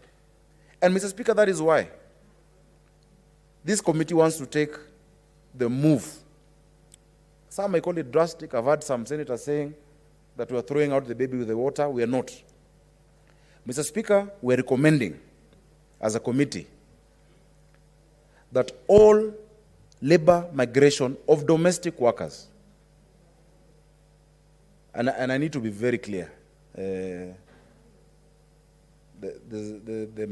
majority whip is distracting the seconder of this statement, of this motion. We're recommending that all labor migration of domestic workers from Kenya to the Kingdom of Saudi Arabia be immediately suspended upon the passage of this report until the executive demonstrates that the following basic minimums have been put in place. The suspension is for a period until certain conditionalities have been put in place by the executive of the Republic of Kenya. Mr. Speaker, 1, we need the establishment of the status of all Kenyans currently in Malaz prison in Riyadh, Taril deportation center in Riyadh, Sakan, which is a new deportation center in Saudi Arabia, and all and any other prisons and deportation centers within the Kingdom of Saudi Arabia, with the aim of repatriating them back to the country. The government must speak to the government. And one of these is someone who we met before they abducted him and took him. One Peter Callisto, a gentleman who had been part of what they call Jaliat. It's a community of Kenyans who come together to help. So if you find, for instance, that the sister I spoke about, Naomi, has those status, but she's in need of help, she's in need of health care, they come together, they fundraise, and they enable this person to get health care. They used to have a letter, and it's part of the recommendations, that would say, in as much as this person might not have documentation, this person is recognized as a Kenyan citizen, kindly accord them health care, first aid, emergency health care. Peter Callisto has been in deportation since we left Saudi Arabia to date. There are no charges against him. We want it to be established. Give us a full report and evidence of the complainant, because they say it's his employer. His employer says they have not complained. It's the embassy that has sent him there because he allegedly organized demonstration. And also a lady called Lucy Wamaitha Ndiba. Mr. Speaker, they must give us the status of all the Kenyans in those 3 prisons and deportation centers, and why they're there, what they're there for, and whether a repatriation process of bringing them back can take place. Mr. Speaker, the government must tell us.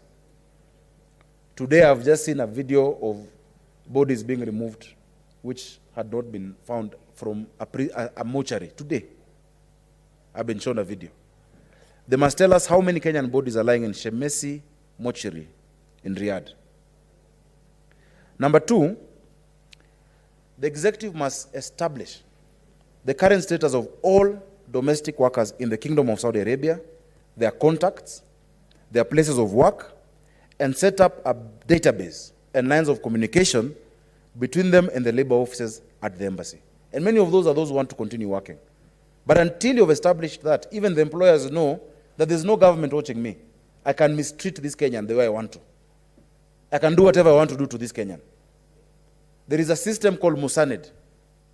And in the Musanid system, for all new labor migration of domestic workers, because it's part of our BLA, all that information is there. I can tell Mercy Waithera left Kenya on this date, landed in Jeddah, went to Riyadh, is living with his family, this is a salary, this is a contact. Our labor attaché in Saudi does not have access to it. And when we sat down with the head of Musanid in the Kingdom of Saudi, they said, no, these guys should get access. Because even they want to know which of their own citizens are abusing other human beings. There must be dignity in this world. Mr. Speaker, C, until we have the return of all current and former domestic workers who are in distress and stuck in the Kingdom of Saudi Arabia and want to come back. There are those who want to come back and they're not able to come back.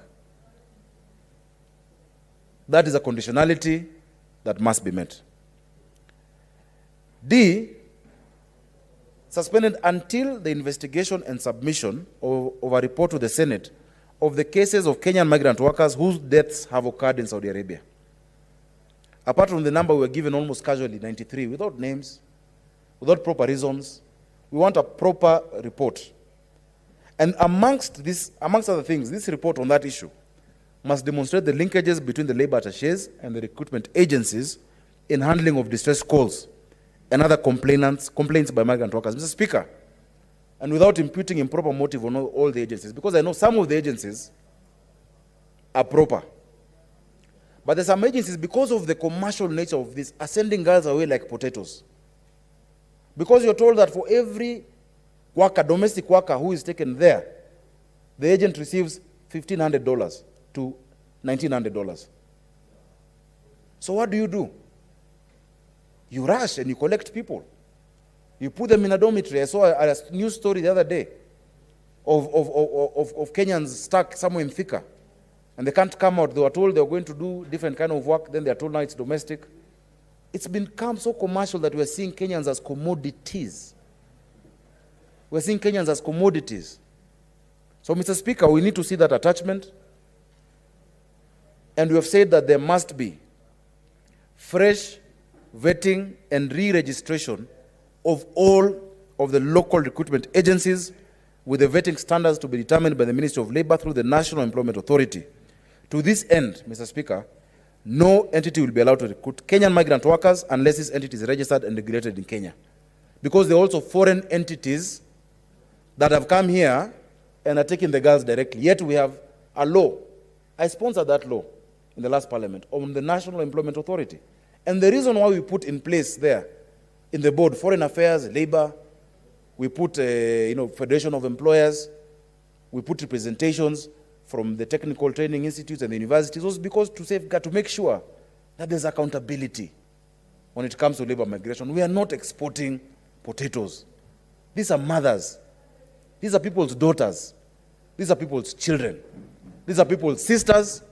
These are people who we must think of keenly as Kenyans worth dignity. Mr. Speaker, there must be an establishment before we reopen labor migration of domestic workers to the Kingdom of Saudi Arabia.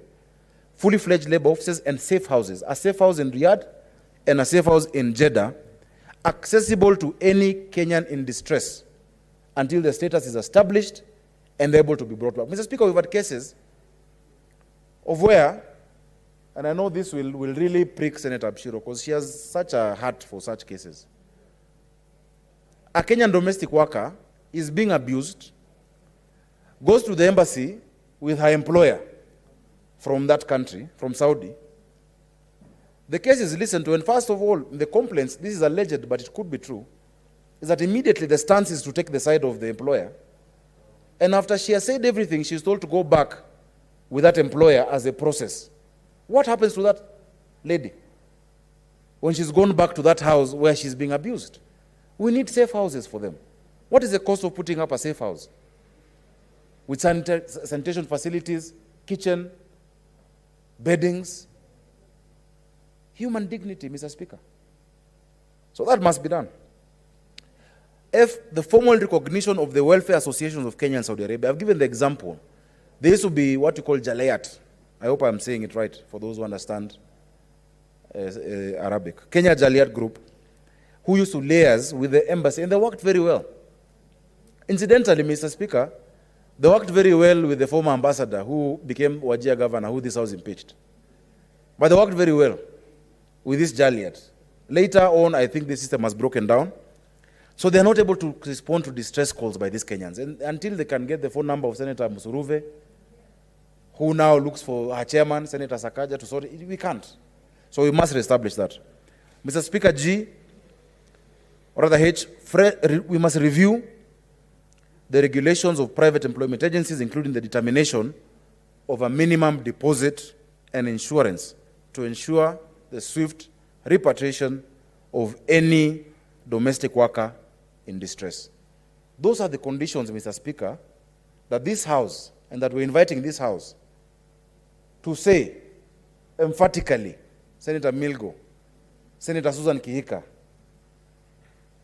Senator Ngugi, IG, Senator Naomi Wako, Senator Abshiro, Musuruve, that until these are met, let's not take our girls to a slaughterhouse.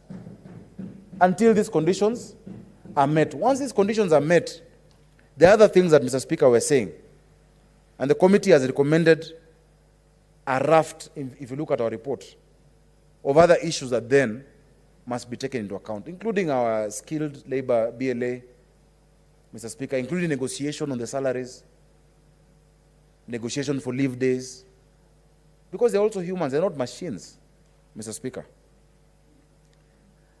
Some of these timelines, Mr. Speaker, actually came from the ministries themselves. They must work together.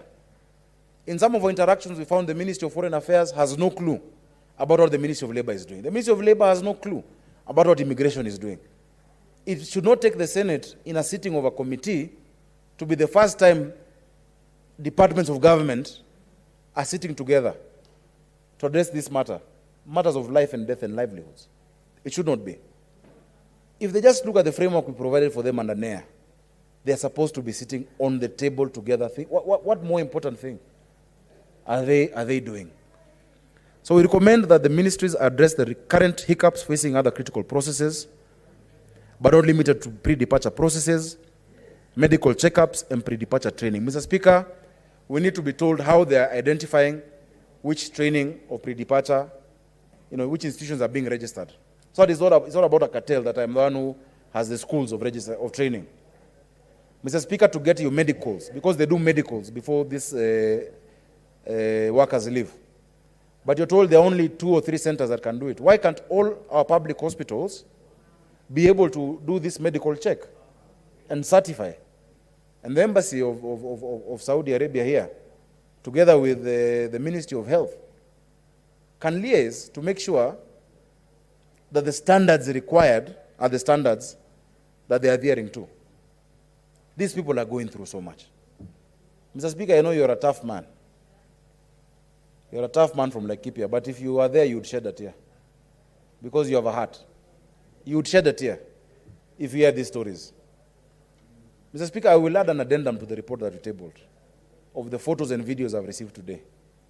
I will add an addendum so that members can see of correspondence, of emails, distress calls. I wonder how people feel.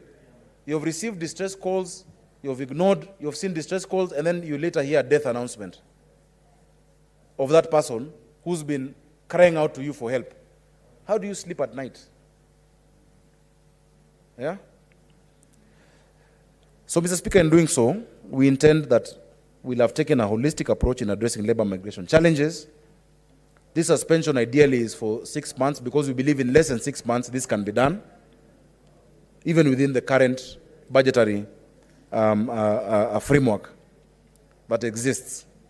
And Mr. Speaker, we are saying here, because I know we also have colleagues who are there currently from the National Assembly, and they have been meeting these Kenyans who still talk to us, that we shall not take lightly any intimidation or victimization of the Kenyans there who have given this committee information. If there's information that is contested, then let them come and we keep inviting them to committee to contest that information. Mr. Speaker, we sat with CAS Ababu Namwamba, who has been leading this team. He was supposed to go to Saudi. I hope he went. He should meet these people. He committed to. We gave him the contacts. CS Chelugui, with whom we're supposed to go, but the government put restrictions on the executive traveling. He's supposed to go there to establish his status. But as the House that has the sole legislative authority, being Parliament, Mr. Speaker, I invite senators to support and adopt these resolutions that will go a long way in not just protecting these Kenyans, but enhancing our labor migration ecosystem as a country. Mr. Speaker, the committee, having considered the report on the status of labor migration, has proposed those policy interventions that members will see. And Mr. Speaker, I beg to move. Thank you. And I request that Senator and the incoming governor of Nakuru County, Senator Susan Wakarura Kihika, seconds this report. Senator Susan Kihika. Yes, Nisawa. Thank you, Mr. Speaker. I rise to second this motion as a member of the Standing Committee, Labor and Social Welfare, and also as one of the members who traveled back in April to the Kingdom of Saudi Arabia and the United Arab Emirates, and saw firsthand really what our fellow Kenyans are going through out there. Mr. Speaker, this is an issue that really I would imagine most of us have encountered in one form or another, because it has been in the news, in the social media, and everywhere really, where we have seen a lot of distress calls by many of our Kenyans who are in those countries. And mostly really here I'm talking about the Kingdom of Saudi Arabia, where we've had allegations of torture and mistreatment by their workers and that sort of stuff. So once we got there, but before we even got there, Mr. Speaker, it actually was interesting to get to the airport and see these very many groups of very young girls, generally, wearing some T-shirts with a company's name. And perhaps they were always at the airport every time I traveled, but I just had never paid attention, and this is the first time that I noticed it. But we came to learn that that is how the recruitment agencies loosely use the word ship them out or get them out there to those countries. And once they get over there, they are handed over to now agencies from that side. And I think one of the major things that we noticed was the disconnect once these Kenyans get to those countries. So that once they go to a certain family where they work, though I believe the agency from that country keeps up with them, a lot of the times the girls lose contact with their families, be it that they are not able to have phones where they can reach their families, or the families say that they do not know where these girls are. Another major issue was the fact that some of these families seem to take away the passports of these workers once they arrive, so that the workers are unable to they can't leave. It just basically seems as though they cannot leave in most of the cases. Though we met a lot of the staff at our embassy at the Kingdom of Saudi Arabia, we tried to get to the bottom of really what was happening. And initially, when you listen to it, everything just sounds fine and okay. But my very able chairman, the super senator of Nairobi, but my soon-to-be colleague of Nairobi County, City County, at the Council of Governors, was really alert and somehow had some Kenyans be able to contact him, and was also able to get more information outside of the formal setting of the embassy. And some of the stories that came across are really, we were actually in distraught. And even I recall when I see my sister there, Senator Shionga, on arrival back to Kenya, we found some girl at the airport with a small, dirty paper bag, the clothes on her back, and basically seemed to have nothing else. She seemed as though she hadn't eaten for days, though I'm not a medical doctor or an expert on that. But from the look of things, she was really distraught, and she had no one to even take her from the airport to her home in Kakamega. Senator Shionga became a great detective and somehow managed, and actually that was during curfew. And I believe some boundaries or some borders had been shut down, so you couldn't even commute from Nairobi to Kakamega at that time. And so this girl sat in the cold airport. The agency that had sent her from Kenya to Saudi Arabia, we could not get them on the phone, and when Senator Shionga called, they were not responsive. So you could see there is a problem that when these girls are even deported or however way she got to get back to the country, she did not even have a penny in her bag to be able to get home. And this is a lady who had been out there working for a few years. So clearly there is a problem. My colleagues, I wish I had the ability to convey to you what we saw out there in a way that you would understand, so that you can understand how dire the situation is. I also recall us getting from the embassy a list of the Kenyans who had passed away, or those who had been, who are known dead, so to speak, and who are being brought back to the country. And what caught my attention, Mr. Speaker, was the fact that on those lists you would see, and I believe our numbers were, I think about 93 Kenyans died in 2021 alone. But what was surprising to me, Mr. Speaker, sir, is the fact that from the list, perhaps you would see, and this is just an example off the top of my head, you would see a list of 10 young women, maybe in their 30s, and all of them, every one of them, the cause of death would be a heart attack. And surely, I am not a medical doctor. I am as far from the medical field as can be. But even common sense would tell you that seems quite improbable.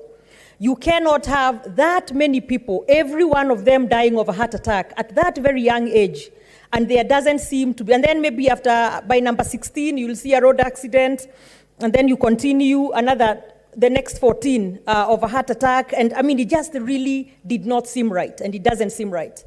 So really, there is a problem, there is a crisis, but what was clear was our migrant workers have been thrown out there without any support from our government. That is how it seemed.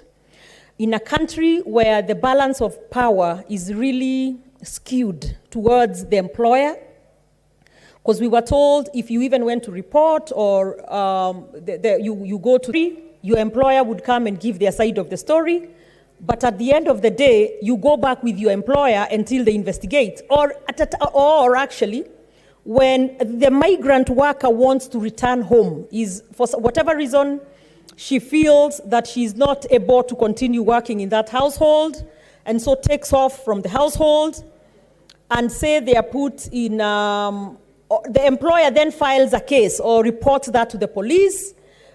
The migrant worker is then put in jail, and you cannot leave jail until that case is determined. They are not able to move the case forward. They are not able to get legal representation. So they become at the mercy of the employer who does not want to let you go. So, I mean, it's really just horrible. And some of these other ones, we have seen from their families. And since we went out there, since many of us are on social media, with our chair having a very huge following, most Kenyans were able to know that we were in Saudi Arabia. And so we received very, very many messages.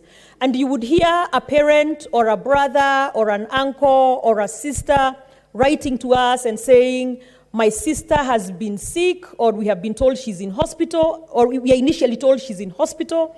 The next day you are told she died, and there is no investigation, and we can't even, it just seems out of control, and we have lost it, basically. But on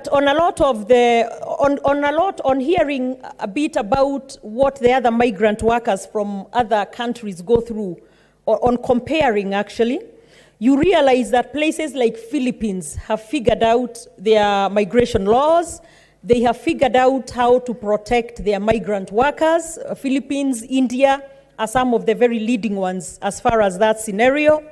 And what really caught my eye, or most of us, was the fact that those countries like the Philippines have safe houses, where if for whatever reason a migrant worker feels that they are in danger or they need to leave the household where they are working, and before travel back to the country, there is a holding safe house where they can stay safely until they are repatriated back to Kenya, or they are brought back to Kenya, sorry.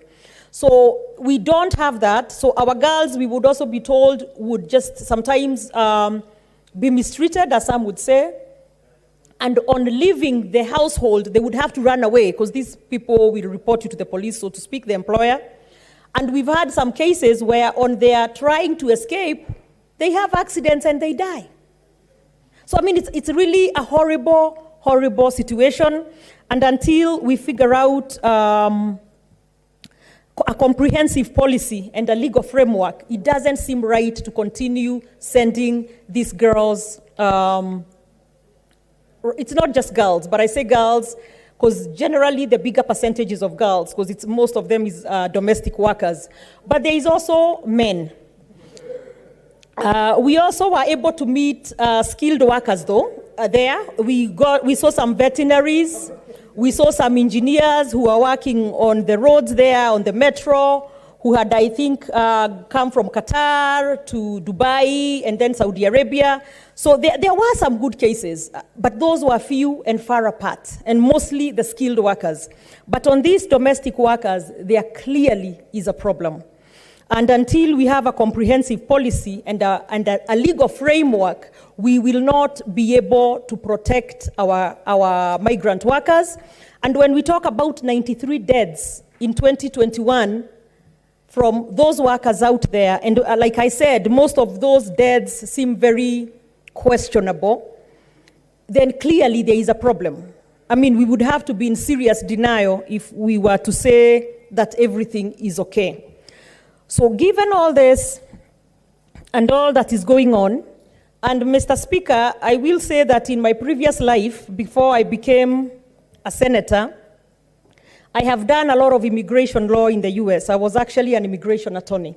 So when I look at this, and when I saw that scenario out there, it begs the question, like we cannot as a country continue just throwing these migrant workers out there without any protection, without them being able to reach out when there is need for help. And then also, in a place where the laws may be a bit different from what most of our Kenyans are used to, or they know or are familiar with. So sometimes they find themselves on the wrong side of the law, and there is really no one to help them out. We did see that they had an office of the labor attaché, but there was only one, Mr. Juma. So there was only one for everybody in the Kingdom of Saudi Arabia. And I'm talking about one when the numbers are about 90,000 domestic workers in the Kingdom of Saudi Arabia. And those are the ones we know, because also it seems as though we don't have very good records. That is one of the things. Yeah. And we have the Kemboys there who, as my chair explained a little bit before me, are the ones who help them, they are said to help them run. But sometimes the workers are misled, the migrant workers are misled, and so they jump from the frying pan actually into the fire. So it's a really bad situation every which way. So we do have recruitment agencies from this side that are making some money off of these people. So mostly you also see a group of these workers who have who can't even really communicate. Even when we ask them the questions, some of them are not even able to communicate. So there must be better ways to do this than what is happening out there. So as a committee, colleagues, as a committee, having looked at all these issues and having seen what a serious problem this is to our fellow Kenyans, to these migrant workers whose only crime is getting out there to go help put on the table. Most of them actually, because I remember we engaged quite a few of them, you find they're single mothers who've left their children back here in Kenya, have gone to find greener pastures. Some of them, they say they're the ones who take care of their siblings, that is their brothers, their sisters, their parents, as well as the children that they have left behind. So for them to then be put in this kind of position, then it's really telling as a country when we cannot take care of the weakest ones in our country. And because by the way, migration also is not a dirty word. There is nothing wrong with us having Kenyans go out there and become migrant workers. But what we must do is it must be done properly. I mean, most countries do this. There is a lot of migrants that are imported, that the advanced or most advanced countries take in because they need the labor. But at the same time, as much as we want them to be able to find a place to make a living, it cannot be done at the expense of their lives. Like we cannot as a country continue to allow that. So having met as a committee with the different ministries, having tried to bring everybody to the table together, because it was quite obvious actually from the very beginning that there was a disconnection, that there was a disconnect, that the ministries did not seem, the Labor and Social Protection Ministry, Foreign Affairs, Interior, National Coordination, the Employment, it just seems as though there were too many loopholes. So we need everybody to come together. We need everybody to pull together. And based on that, based on many, many sittings where we have had many stakeholders come talk to the committee, based on us having talked to the actual affected people who are the migrant workers, we've also talked to the recruitment agencies and then these different ministries. Then the committee had the recommendations that are in the motion. And we, as a committee, urge this House, we urge you, our colleague senators, that this could be your sister, this could be your brother, this could be your mother, this could be anybody. And so we urge you, or sometimes actually some of us went in there and some found their cousins that they didn't even know were out there working. So we do not want to be too far removed from this.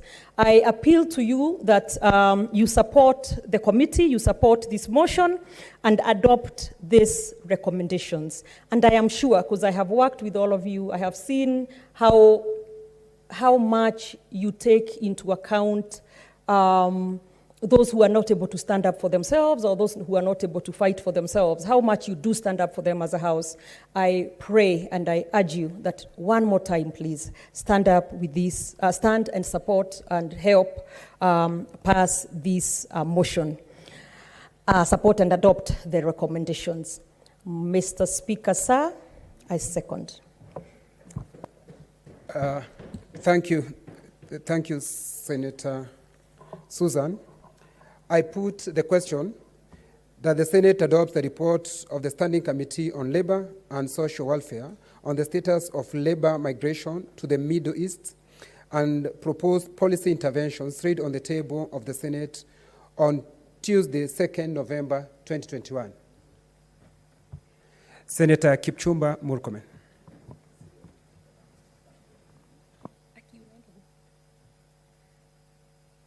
Mr. Speaker, I thank you very much. First of all, Mr. Speaker, I have not had the privilege of speaking here when you are sitting on the chair. So I'd like first to congratulate you for being a member of the Speakers panel. It's a position I'm very well familiar with, having served in the same capacity in the past, and I know you are more than capable to deliver now and in the future, even better, in a better, higher position. Mr. Speaker, I want to thank the committee of Labour and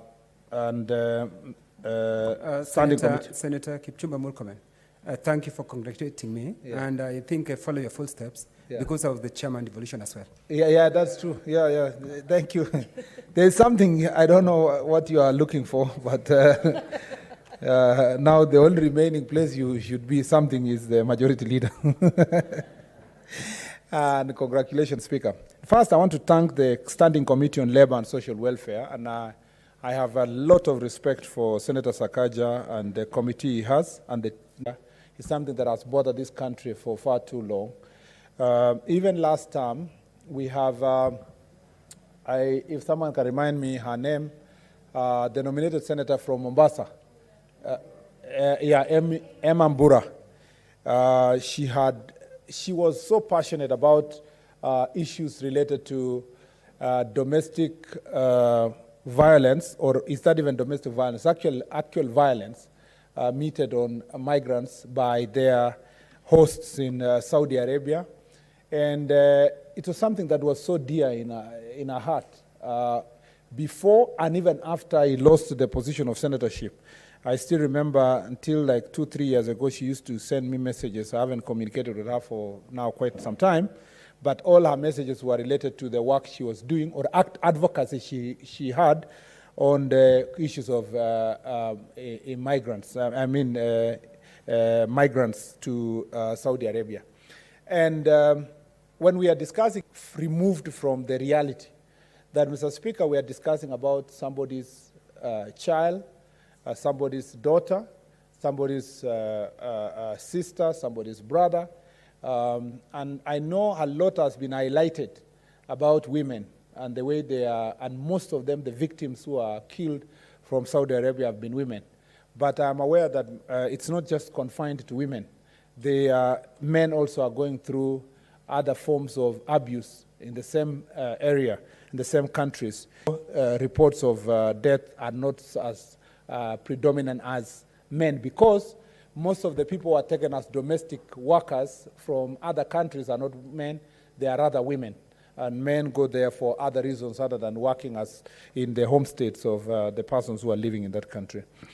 I am aware that ministry estimates that we have 104,000 Kenyans who are working in Saudi Arabia.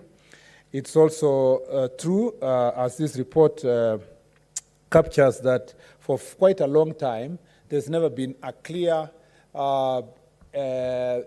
procedure and mechanism for taking people to work in these countries, Qatar, Saudi Arabia, Dubai, and many other countries in the Middle East. Unlike the situation in developed countries in Europe, where most of the migrants are working in the health sector, to Europe and US and Australia, most of them are recruited by the situation in Australia and other parts where our citizens apply directly to get jobs there through the links they have in Australia or US or Europe. Of course, the unique program that we have at the moment is the program that is taking nurses to UK, which is a government-to-government arrangement.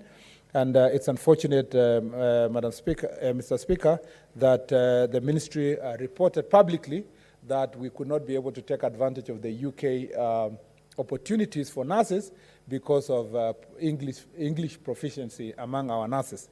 I don't know the truth about this statement, whether really English proficiency is a big issue for our nurses, because nursing is a very rigorous program in this country, and by the time someone is qualifying to be a clinical officer, a nurse, or in the medical field, they have gone through very rigorous training that uses English. And I suspect that, Mr. Speaker, proper arrangement and preparation students who are going to be examined was not properly done. And this is what is lacking. Even if you talk about the question of going to Saudi Arabia, what is lacking really is pre-preparation of those who are going there, and the training. it's also the involvement of the state in making sure that there is traceability. It is possible to trace the people who are going to serve in that country, which means, therefore, the government having a system and a database where we have the contacts of all Kenyans who are working in such countries, and they can be able to be traced at any given minute. So that when Kenyans come, because you see many Kenyans making very passionate appeal to their loved ones, to the state, that they really want to know the status of their loved one. Because sometimes they get lost. Sometimes they send distress messages, and they say, I'm hiding in a toilet, or I'm hiding somewhere in a bush, or, I mean, there are no bushes there, but somewhere within the building of their domestic, of the people they're working for. And at that point in time, the government of Kenya, at a click of a button, should be able to call an agent or a government official in Saudi Arabia who can quickly get into the employer of these people who have gone to those countries and be able to trace them immediately and tell them, we want to know their health status and the security of so-and-so as required by the government of Kenya. Now, I don't know, Senator Sakaja, I haven't read fully all the report, but I have read the summary of the report.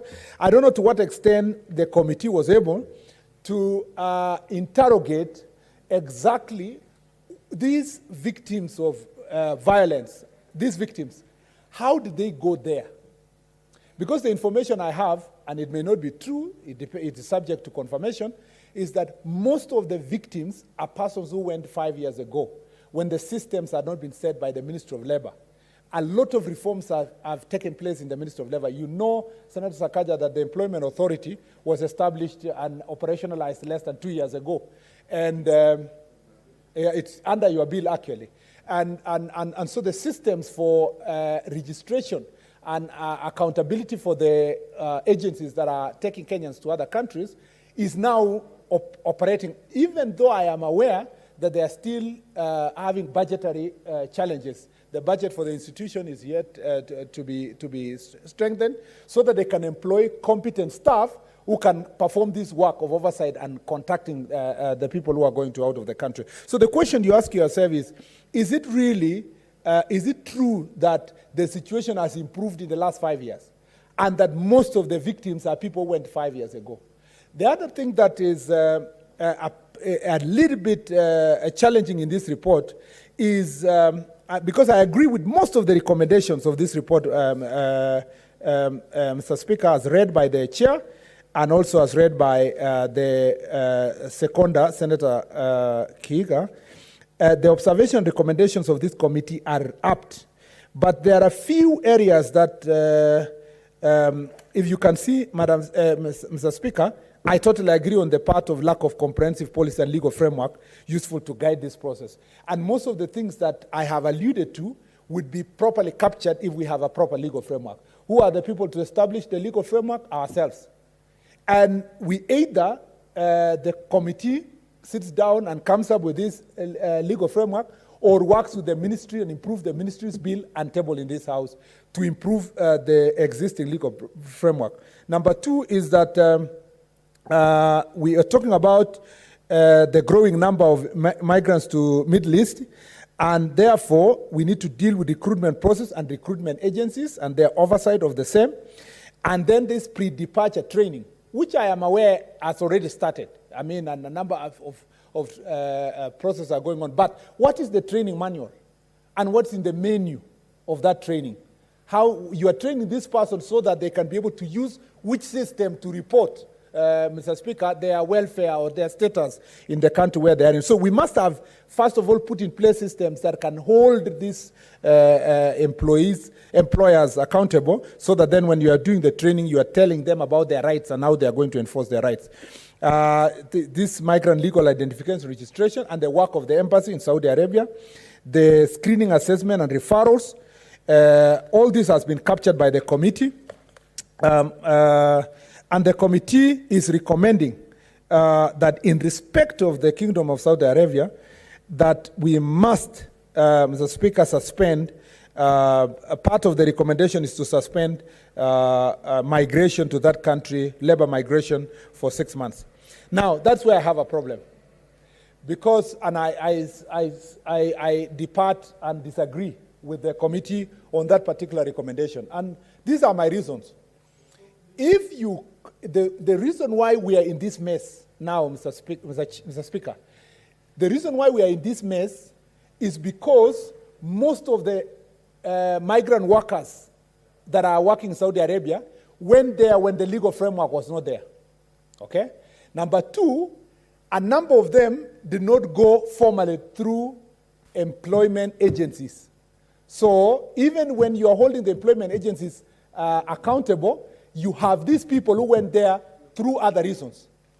And Mr. Chair, and I want to convince Senator Sakaja, because we will pass this report formally and vote for it. But before we vote for it, we might need to sit down and see if we can amend that recommendation of 6 months. And I'm saying why.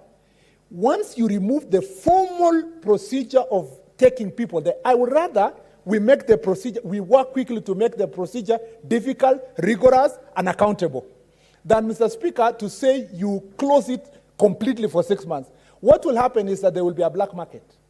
The black market will come in, people will move now through underground channels. Some will go in the name of going to hospital, visiting who, and all that. They will not have been trained. They will not be traced. And when they die, you cannot tell where they died, in which home. And in fact, they will even be exploited more because they will be asked to pay a higher fee. Because now they will be told, you know, we are taking you with this 6 months. These 6 months is very difficult. You need to pay $5,000 for you to be taken to Saudi Arabia. And you will get a fantastic job and all that kind of thing. I think this is really the only provision that I would like to be convinced further, or if possible to convince the committee that this is an area that we may need to look. Number two, if today we suspend migration for 6 months between us and Saudi Arabia, it's not something that the Senate can just do it and the ministry implements as it is. It involves diplomatic relationship between Kenya and Saudi Arabia. Because in essence, we are saying the official channels of government between Kenya and Saudi Arabia are unable to close the gaps that lead to most of our people dying. And by doing so, we are inviting a diplomatic conversation between Kenya and Saudi Arabia. Now, the question you ask yourself, should we do so through a closure of the migration for 6 months, or it would be better that diplomatic relationship What is it, Senator Sakaja? Yeah, I'm willing to be informed, Mr. Chair. Of course. Kabisa. Thank you, Mr. Speaker. I appreciate the remarks by Senator Murkomen, but I'd like to, just on that one point, because when I'm replying, I'll reply to everything holistically, that on the issue of diplomatic relations, this suggestion of suspending labor migration until we can assure Kenyans of their safety first came from the Principal Secretary in Foreign Affairs himself, the custodian of the diplomatic interaction, Ambassador Macharia. Himself said, you know, since we really cannot guarantee their safety for now, why don't we actually halt it, sort out these issues, and it's not all migration. The migration of skilled workers can go on, migration for other reasons, for religious purposes, those who go for Hajj to Mecca and to other holy sites. But on this issue of domestic, and it's not just those who went 5 years ago. As I explained, there are ladies who we met who had just arrived. We got their contacts, and I'm sure Senator Kika remembers. A few weeks later, they're the ones in distress. So it's not something that used to happen 5 years ago, it is happening. So the issue of diplomatic and the timeline, I think I've clarified. But in replying, and that's why I'm sitting to listen to all the members, I will be able to give more information. But the report actually speaks about all the meetings we had, if you go through it, and what the Kenyans themselves said. Thank you.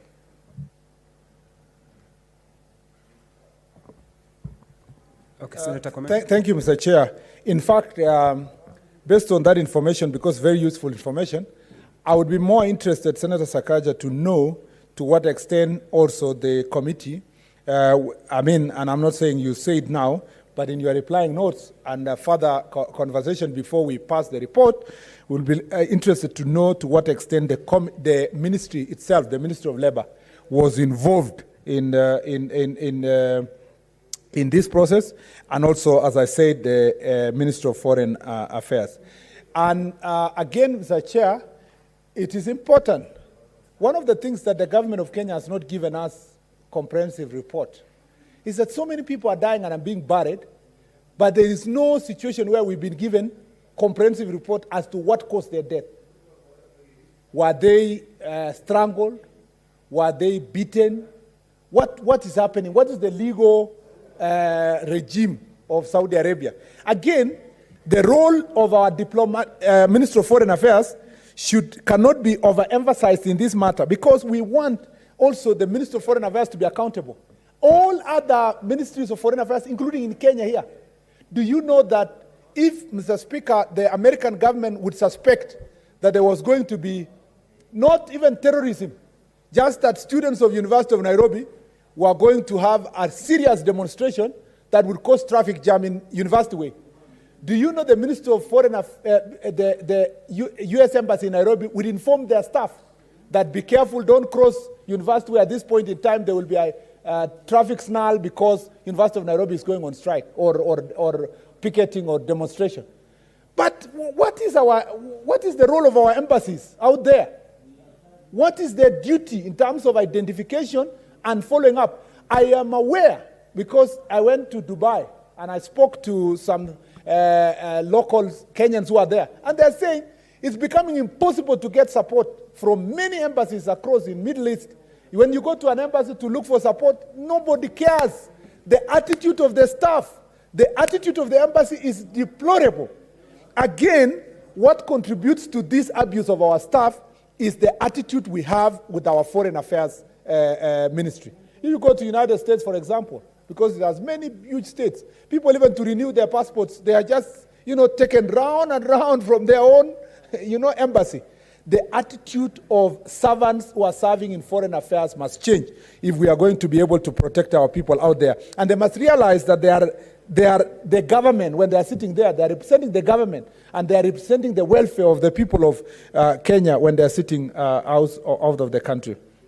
Mr. Speaker, we also want to ensure that the Ministry of Labour deals with bilateral relationships. Even as we discuss whether to block the place or not, they must have bilateral relationship with the various governments of Middle East on this very important matter. And also the report from those bilateral engagements must be tabled in this chamber, in this house.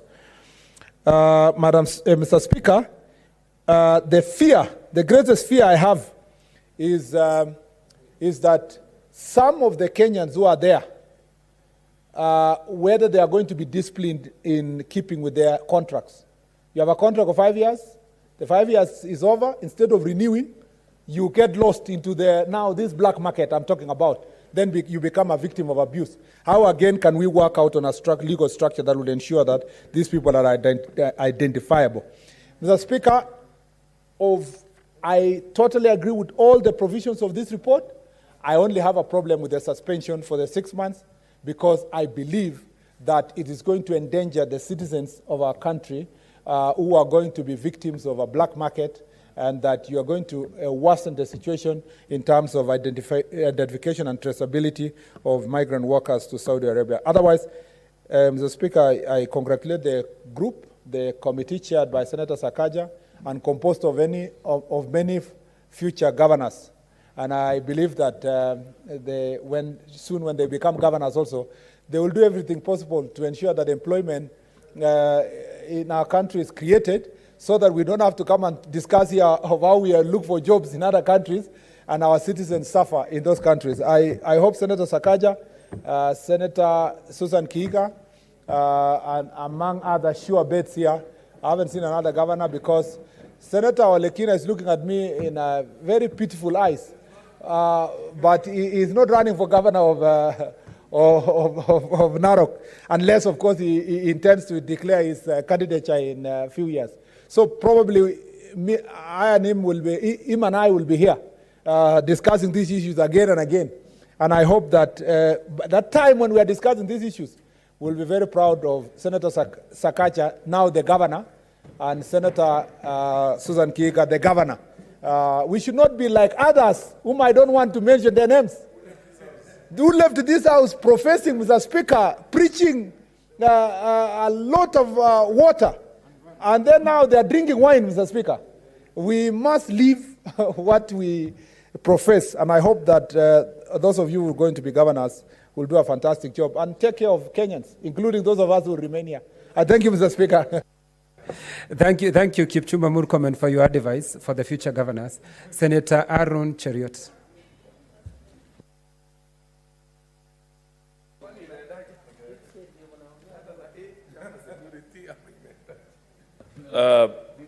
Thank you, Mr. Speaker, for this chance to also present my thoughts on this very important report done by our Committee on Labor and Social Welfare, one of the very active committees in this House.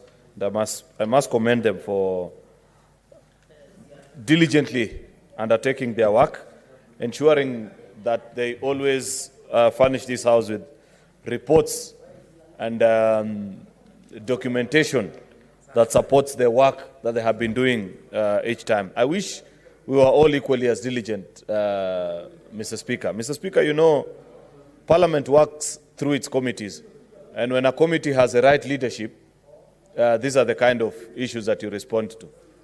On many occasions, you know, and I must say this because it's the truth of the matter. If you look through many of the issues that we struggle with as a country, it falls back to the leadership of the committees in Parliament. And this is in both houses, National Assembly and Senate. Because if you have a proactive leadership, chances are they will be able to find a way of wiggling through the challenges of modern day politics. We all understand about sometimes you try and push a certain agenda and you begin to get calls from here and there. But if you're an intelligent committee and have got the right leadership in place, then you will know what are the issues that you are willing not to compromise your values, to stand firm and ensure that at least you are remembered for something. This is a challenge to the rest of all of us in the committees that you all belong to. Each one of us here in this House belongs to at least maybe 1, 2, or 3 committees. Perhaps it's time that we ask now, as we begin to think about wrapping up our work on this session of Parliament, what is it that will be said to be our signature achievement as a committee? You know? And just ask yourselves for the amounts of money. You know, each year, and I say this because I serve in Parliamentary Service Commission, I know the amounts of money that we budget that goes to committee work in Parliament. It's the largest actually voted in our parliamentary books. And for the billions that we consume, then we need to justify the same with similar amounts of work where Kenyans can look back and say then it was worth having a parliament if they are able to solve our issues as they arise. To the specifics of this particular report, Mr. Speaker, I want to virtually agree with almost every recommendation that has been made by this particular committee. You know, the gold standard, Mr. Speaker, in terms of taking care of immigration workers is the country of Philippines. Philippines, Mr. Speaker, if you do a detailed study, 10% of their GDP comes from actually remittances by workers, migrant workers. Their GDP is $361 billion. Our GDP is a paltry 100. So it tells you that close to $40 billion, almost half of our GDP, just come from them organizing that sector so well, ensuring that each and every Filipino that works in each and every part of the world is protected, not by just the laws of the countries where they're working in, but even their own domestic laws. How did they achieve this? In the year 1995, Mr. Speaker, they passed the Migrant Worker and Overseas Filipinos Act that lists all these things that this committee is actually challenging us as a government, is challenging the executive to first put in place before we can continue with this business of ensuring that we have workers or Kenyans that are working outside, especially in this particular part of the world. You know, we don't have to worry a lot about, say, the Kenyans that went to work in the UK, the Kenyans that work maybe in other parts of the world, but there's a specific reason which maybe out of respect for our diplomatic friends, I wouldn't wish to delve much into.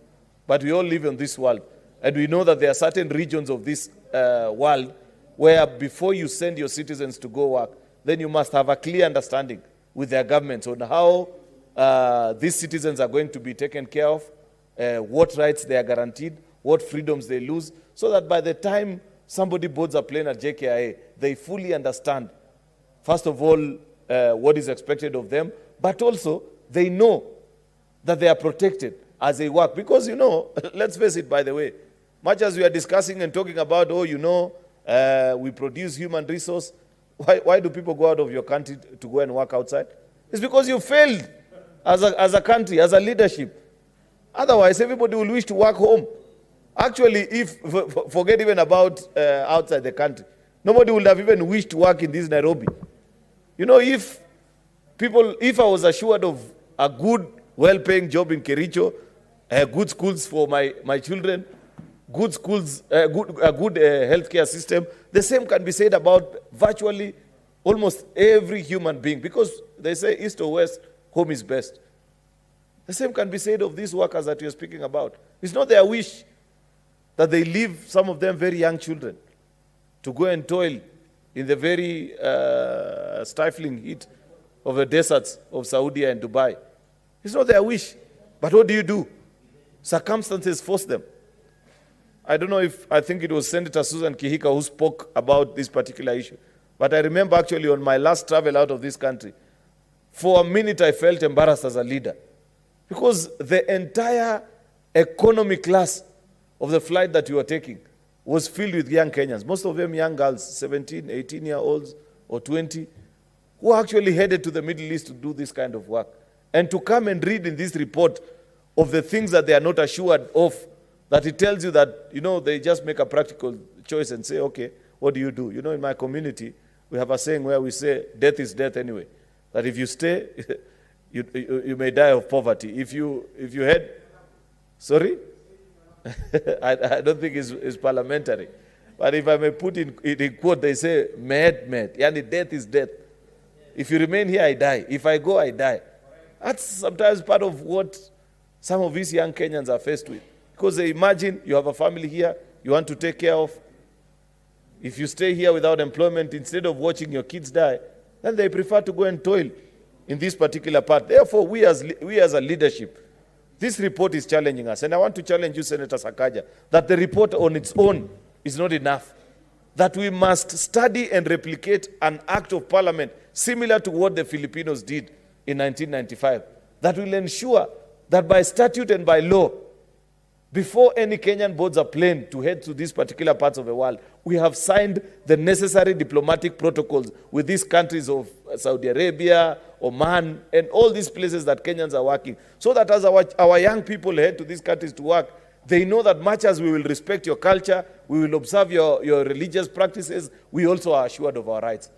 Because that's one of the challenges that is being listed here, that many of them are barely literate, and sometimes they engage themselves in certain activities which maybe, this is debatable because, you know, Kenyans also have a habit sometimes of exaggerating things, that they didn't know that certain practices are not allowed. Let's just have a clear understanding. You know, this report goes to the even detail of just proposing that during these 6 months that I've had Senator Kipchumba Murkomen try to say that it might be a bit punitive. May I support this measure? That we are not saying that we will interfere with the work of those who are already in that part of the world. But at least before we send any more, that one, we sign and agree on what are the additional protocols and of safety and human rights observance between us and the governments that these people are. These agencies that are sending many of our young people to these countries, that also on their part, there are certain obligations that they are supposed to fulfill. That is not just a matter of once you put somebody, you know, there should be a difference between when you ship potatoes and flowers out of a country and when you ship human beings. Surely it cannot be the same. There must be more stringent rules and protocols that you meet before you get to that particular point of being satisfied that the young people that you're sending out of our country to go and toil are well protected and taken care of. So I support that particular clause on the establishment of a formal agreement or memorandum of understanding between us and the Middle East. Let us sign it. Let it come. Let these agencies have it written. Let them carry some obligations so that at least I know that if you're, because I understand this business, though not in much detail, but I know that many of the agencies that work on this side of the planet actually have a forwarding agency on the other side, which get a contract, then they subcontract the work to this particular work. Let them know that by the time you're entering into an agreement with company XYZ based in Riyadh, that company has fulfilled the requirements that will be in this memorandum of understanding, so that you don't send our young people, they go. I mean, what kind of employment? Slavery has been abolished across the world. If you check the UN protocols of work, free resignation and understanding reigns so high above any contract that you have with anyone. If you get to a particular point where you feel, I can no longer do this work, it doesn't matter what kind of contract you sign. It should get to a point where these Kenyans have this kind of choice, so that people know that maybe I thought life was better on that particular. If I get there and for one reason or the other I feel that I cannot stand this anymore, I should not continue to toil hard and be told that, oh, my passport was withdrawn, because those are the stories we hear. Let somebody know that maybe you need to serve a month's notice, you lose maybe part of your payment. That's part and parcel of what happens even here in Kenya. But let someone know that if you want to come back home, you can easily be allowed to come back home. Look at even this issue of the Kenyans that are in prisons. Some for offenses that perhaps maybe they just lacked legal representation. That if they could afford a lawyer, or even a state-sponsored one, because chances are, and I don't know, probably the committee should, because I've tried to skim through the report and I haven't seen through whether actually these Kenyans who are in this particular prison had legal representation when they appeared before the courts of law. Perhaps chances are they never got that particular chance.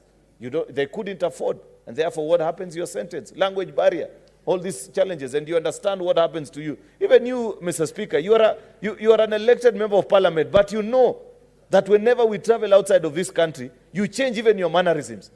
Even for those that perhaps take one for the road. You know, even when you're in a bar, so long as you are not within your country, you don't do the usual things you normally do when you're in a country. Because you're afraid and you know this is another land.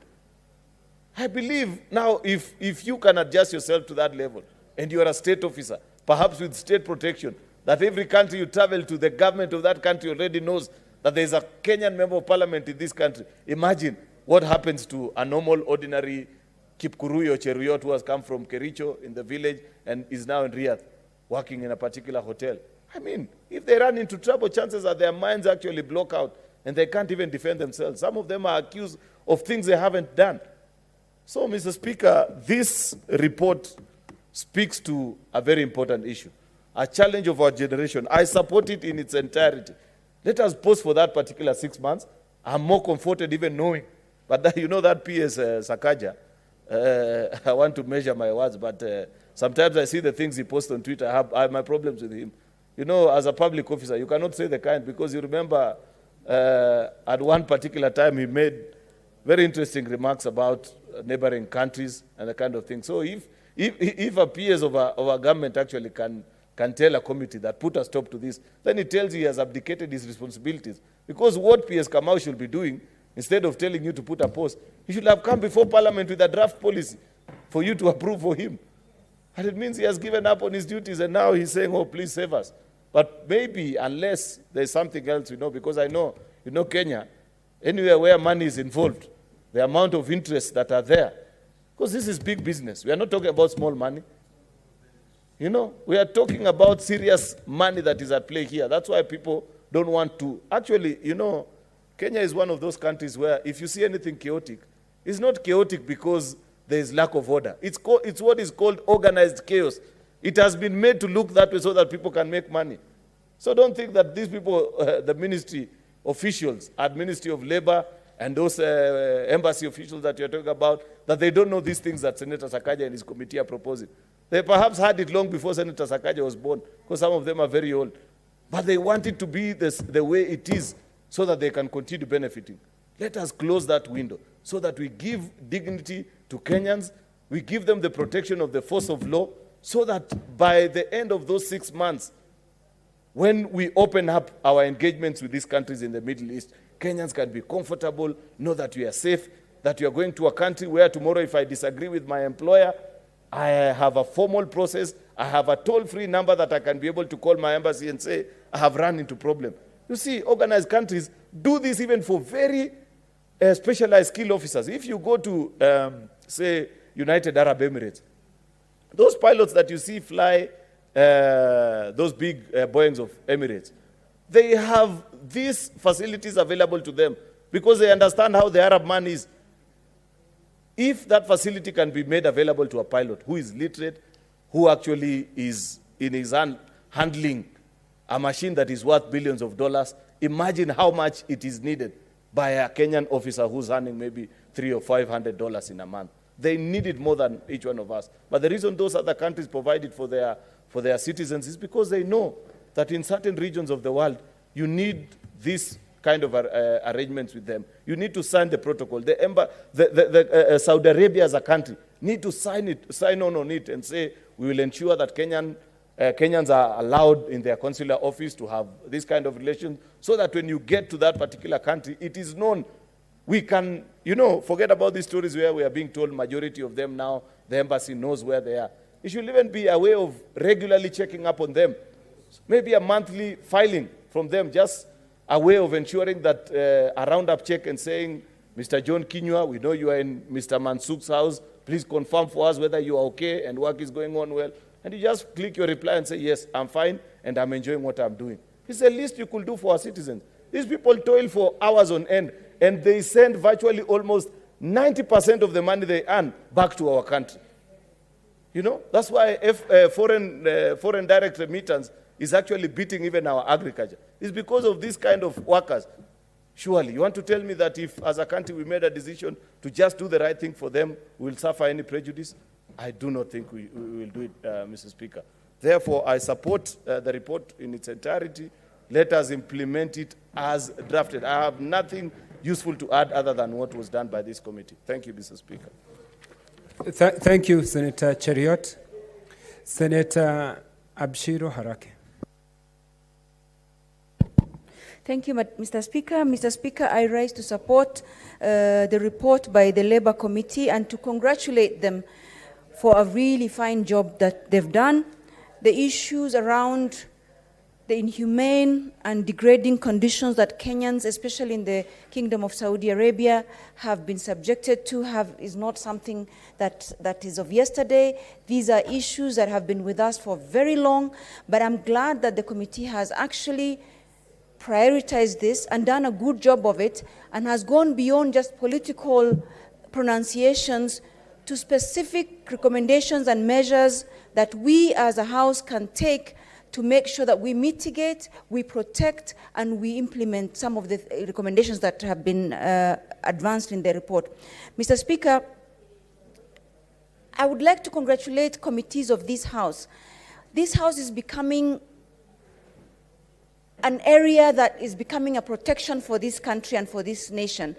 Mr. Speaker, while not all committees are probably at the same level, this House is now becoming where Kenyans come for help of last resort. Mr. Speaker, I am very familiar with the issues around protection for migrant workers. The International Organization of Migration has documented really serious, degrading, and dehumanizing conditions that Kenyans and others in the Kingdom of Saudi Arabia have gone through.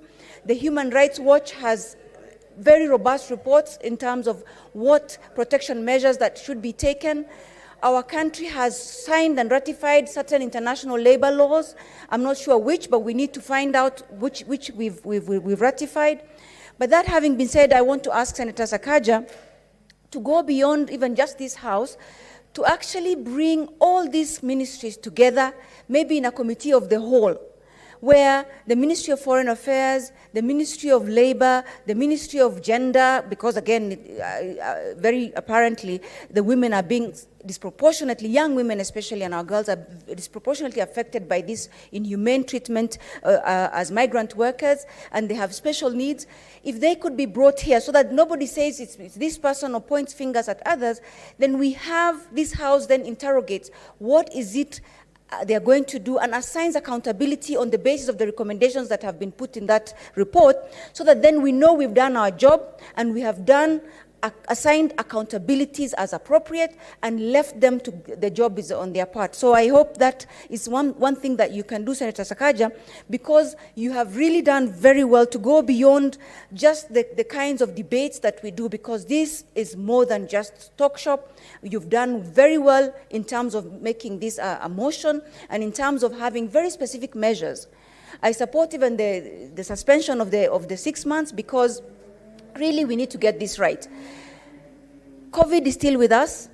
I am aware that the detention centers in Riyadh, where you've gone, Jizan and the rest of them, are in deplorable conditions. And we know that the highest number of people that occupy those detention centers is Chadians, Nigerians, Kenyans, Ethiopians, and Somalis, in that order. Now, for us to be even among some of the nations that are in upheaval, and for us to be with these nationalities and languishing with them is unacceptable, because as our country, we pride ourselves as a democratic, fairly advanced, not even lower income country. Now we're a middle income country. And for us to be amongst these nations, which perhaps have challenges, what is our excuse? Other than just being negligent of the protection that is supposed to be our duty as a nation, as a state, and our constitution. Mr. Speaker, you know, Saudi Arabia is one of the richest countries on planet Earth. It has no excuse putting people in such deplorable conditions when it could afford to give people certain dignities and certain basics when they're putting people in those detention centers. I know Senator Cheruyot was asking that did the country not provide lawyers?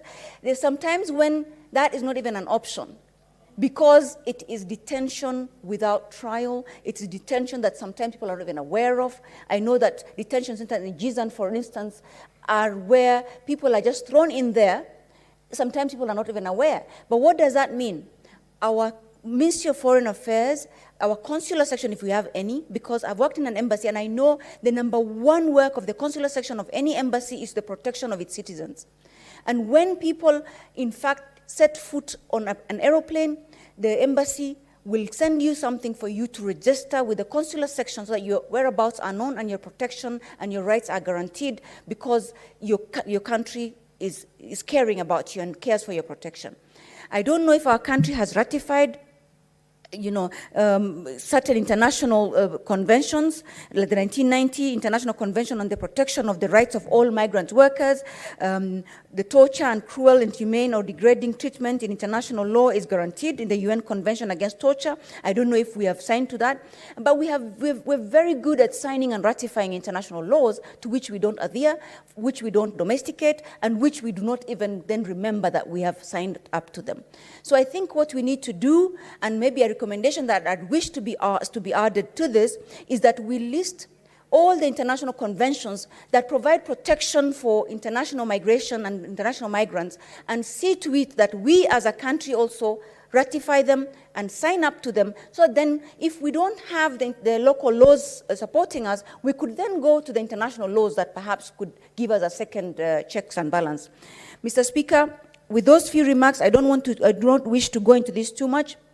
I want to also acknowledge the work that the former Senator Emma has done. She's been crying out. She's been activist about this. She's been very passionate about this. I know she's been in touch with me severally, and she's highlighted to me a lot of issues herself. Sometimes as women, we end up doing small little harambes to try and rescue one or two girls, but that is not enough, and that's not the job of a senator to do. The job of a senator is to make laws, and I'm sure that Senator Sakaja and your team, we will all be part of maybe maybe whichever legislative frameworks that will ensure that formal structures are put in place to protect our girls, our boys, and our people and our migrant workers.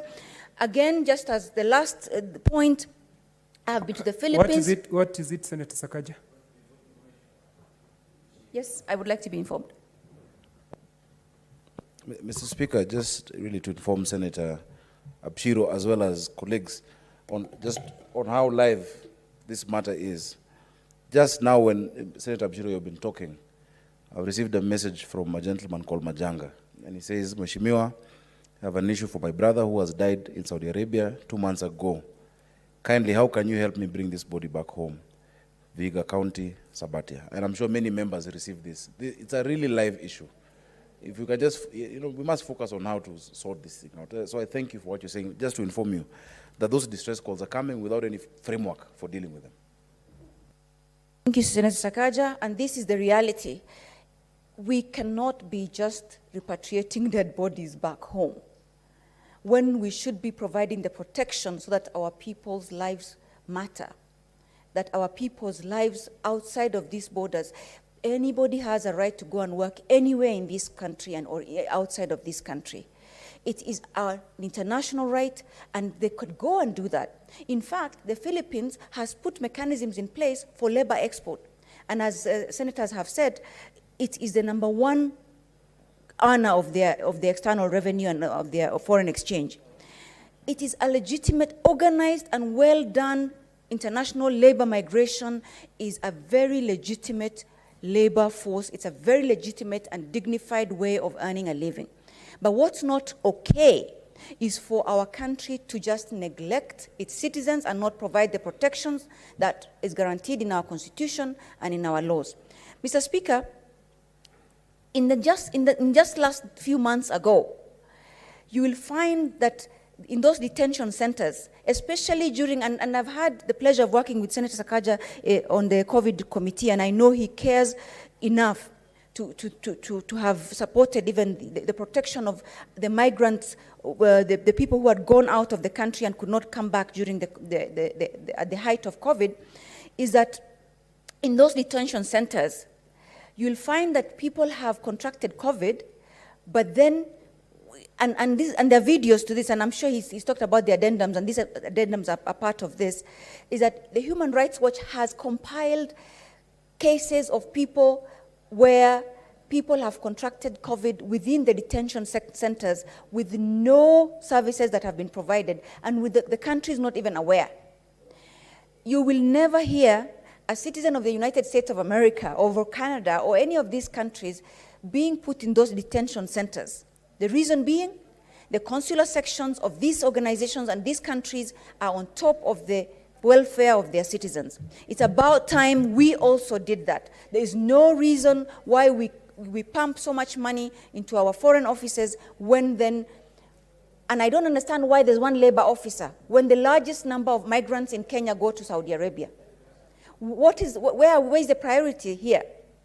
So I think, Senator Sakaja, please, let's have all these ministries come to this House to be given this work, these accountabilities to be assigned to them with clear timelines as to when and how these things are going to be done. Of course, it's okay within the 6 months, yes, but it's not enough to say that in the last few years there's some reforms that have been done with our labor laws or in our labor ministries, because as we speak, the situation is still the same and actually getting worse by the day. So I support and look forward to the implementation of some of the recommendations that you've made. Please also check for us that we have ratified and are also part of the international labor organizations and international conventions that will give us at least a backup should we then fail as a nation to look to do these things. I support and I congratulate you. Thank you, Senator Halake. Senator Gertrude Msurube.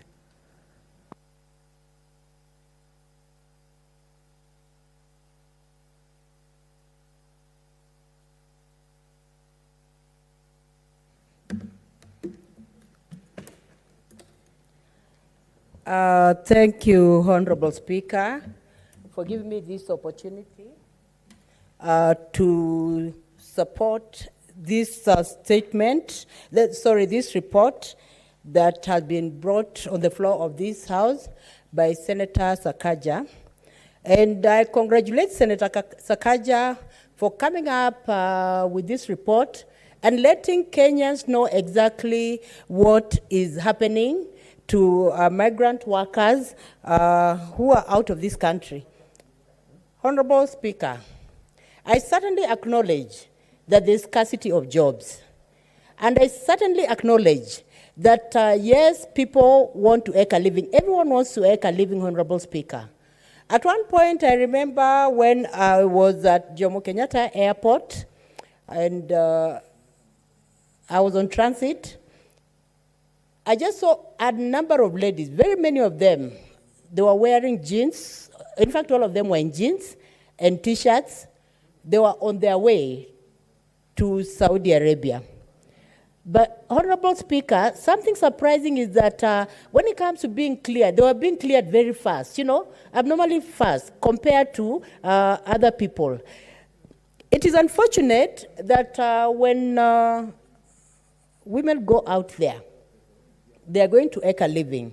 I know a woman can go to any length to ensure that he provides food, shelter, and the basic necessities to her children. And most of these ladies who are going, they're not ladies from Nairobi.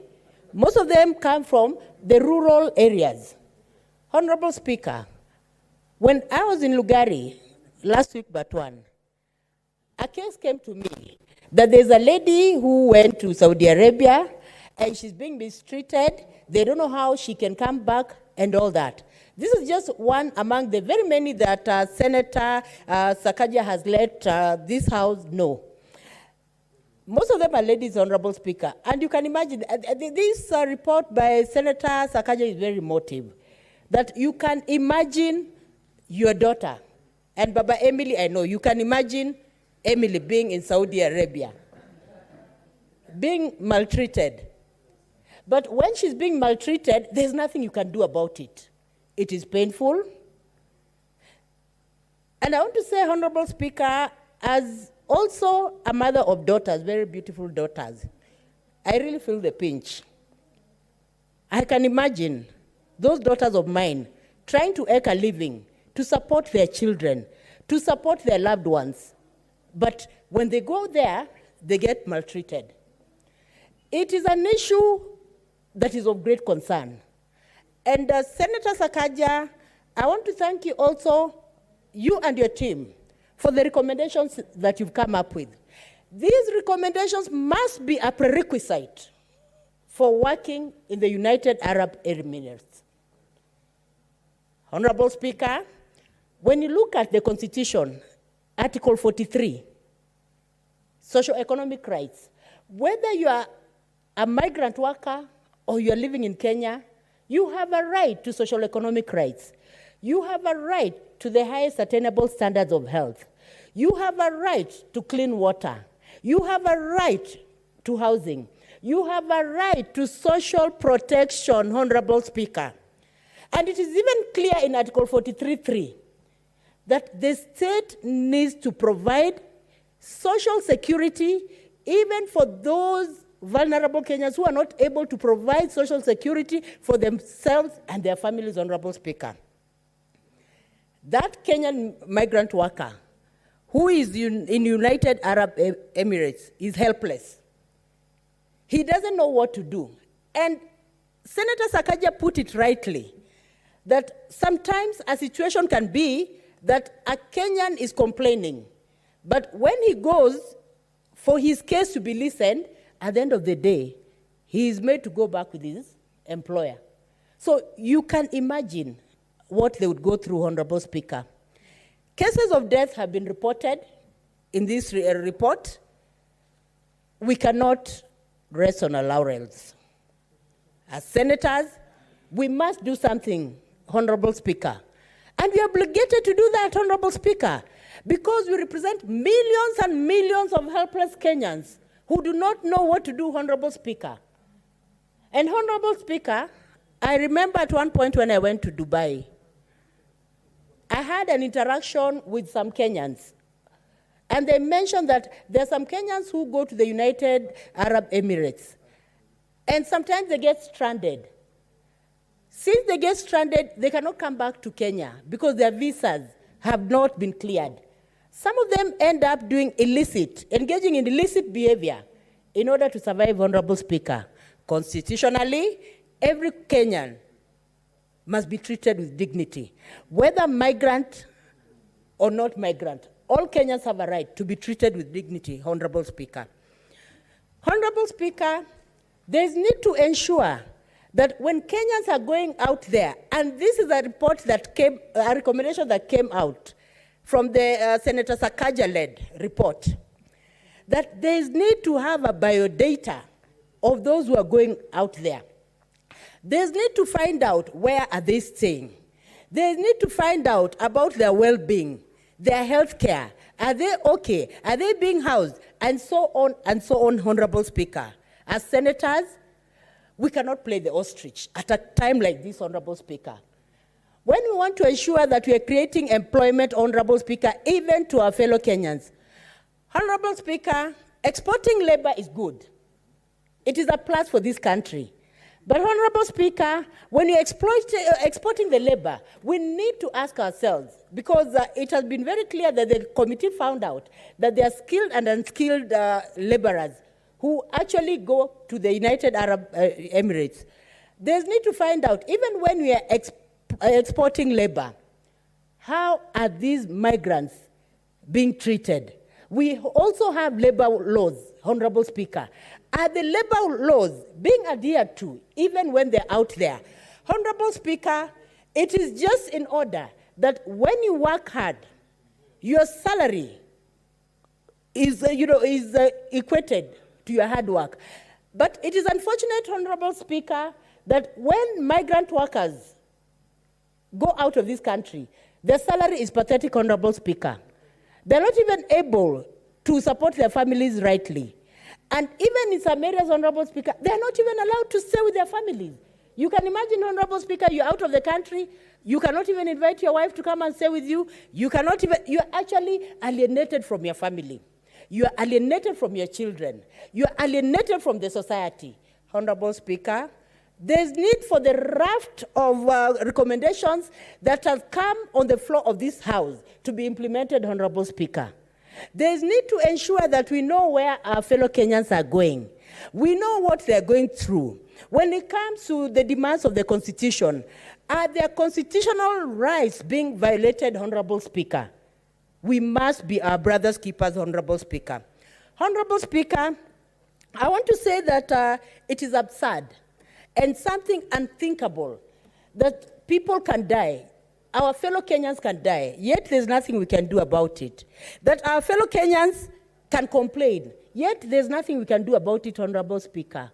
We must be the Senate that is going to make a difference with regard to coming up with policies, implementing the labor policies that ensure that when it comes to workers, they are treated fairly, Honorable Speaker. The committee has even said, Honorable Speaker, that even for the workers who go out there, the agencies are paid $1,900 US. It is unthinkable. Honorable Speaker, I can imagine that the agencies are also making a living and they want the agency businesses to mushroom. So they may not even care whether the Kenyans are going to be mistreated or not, Honorable Speaker.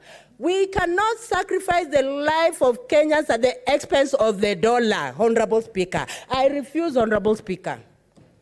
Honorable Speaker, I want to say, Honorable Speaker, that it is well-meaning and it is in good breath that Senator Sakaja-led team has mentioned that after presenting this report, then we should bring the curve down of migrant workers going to the United Arab Emirates until we are sure that when they go there, their socio-economic rights will not be violated. When they go there, they should even be allowed to get married, Honorable Speaker. Marriage is an institution that is very important, Honorable Speaker.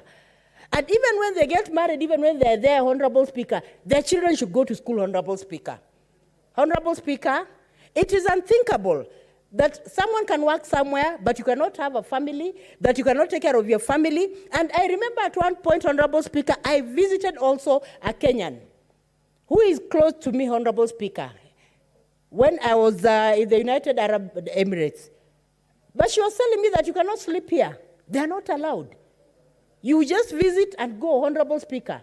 So I want to say, Honorable Speaker, the right to be free, the right to socialize with your significant others should not be infringed in the name of employment, Honorable Speaker. And I want to say, Honorable Speaker, and I even want to say so that Senator Sakaja knows that we are not refusing to export labor. Because we have to acknowledge that there are Kenyans who are skillful, but sometimes they may not have the employment here. But what we are saying, even if we are exporting the labor, let us be certain that the labor we are exporting, skilled or unskilled, is not maltreated. That people are not treated like slaves, Honorable Speaker. Gone are the years when we were slaves, Honorable Speaker. And when we got our independence, we are certain that we are free, Honorable Speaker. So we cannot decide that we are going to have migrant, laborers only to become slaves wherever they are, Honorable Speaker. And I want to say, Honorable Speaker, even the embassy in the United Arab Emirates, Honorable Speaker, should be brought to account, Honorable Speaker, so that there's a mechanism of ensuring that, migrant laborers who are Kenyans, who are being mistreated, are actually rescued, Honorable Speaker. We have been talking about rescuing the girl child here in Kenya, Honorable Speaker. The migrant workers who are there, the girl child who is there, who is being exploited, who is being maltreated, needs to be rescued also, Honorable Speaker. She is a Kenyan, just like anybody else, and she needs to be protected, Honorable Speaker. So I want to say that the state should come out clearly and ensure that they are implementing Article 43.3 of the Constitution of providing social protection for that helpless Kenyan, Honorable Speaker. And I want to say, Honorable Speaker, that as Kenyans, and not only Kenyans, as the senators, we should also insist that even before the agencies that are taking our children to United Arab Emirates, they need to take them through orientation, Honorable Speaker. Because some of them go through culture shock. Someone has just mentioned about Ramadan. And Honorable Speaker, if people have a timeline of eating, you'll take your breakfast in the morning at 10 o'clock, some tea, and especially, from Western. You take tea in the morning, you take lunch, you take 4 o'clock tea, then you take supper. And then all of a sudden you're told that you cannot eat now. There are hours to eat. So there is need for orientation, Honorable Speaker, to avoid culture shock. Because culture shock can be very stressful, Honorable Speaker. And I want to say, Honorable Speaker, I do not blame the migrant workers who are there. And I commend them for taking a daring move of going out of the country to ensure they're making a living, of going out of the country to ensure that their children are having school fees, of ensuring also they even give protection, afford a home, afford the basic needs to their families and their significant others. I commend them for that, Honorable Speaker. But I'm calling upon the state to ensure that it is coming out fully fledged, to ensure that the Kenyans who have gone out there to make a living are not being maltreated, Honorable Speaker, are not living like slaves, Honorable Speaker. As a Senate, we should not rest on our laurels. Until this case that has been brought on the floor of this House comes to a conclusion, Honorable Speaker, and a favorable conclusion that will ensure that when Kenyans go out there, they work in good working conditions. When it comes to salary, they're paid well. When it comes to leave, they're also paid money for leave, and they're also allowed to come back to the country, Honorable Speaker. Honorable Speaker, it is unthinkable that even Kenyans who go out there, they're not entitled to leave. It's not automatic. Some of them are entitled to leave after 2 years, Honorable Speaker. You can imagine being in one place for 2 years, then you'll be allowed 1 month to go and see your family, Honorable Speaker. This is something unthinkable, and we must ensure, Honorable Speaker, that when it comes to foreign issues, when it comes to employment, then whoever is taking Kenyans, to work for them, is not subjecting them to any form of abuse, Honorable Speaker. I support this report that is Senator Sakaja-led, and I hope that it will see the end of the light at the end of the tunnel, Honorable Speaker, so that at the end of the day, a Kenyan is free just to go and work out there. A Kenyan is free even to be visited by his family. A Kenyan is free, Honorable Speaker. So I want to support this report, and I believe, Honorable Speaker, that it will see light at the end of the tunnel. Stewart Mazaa, hoja nidhamu ni gani?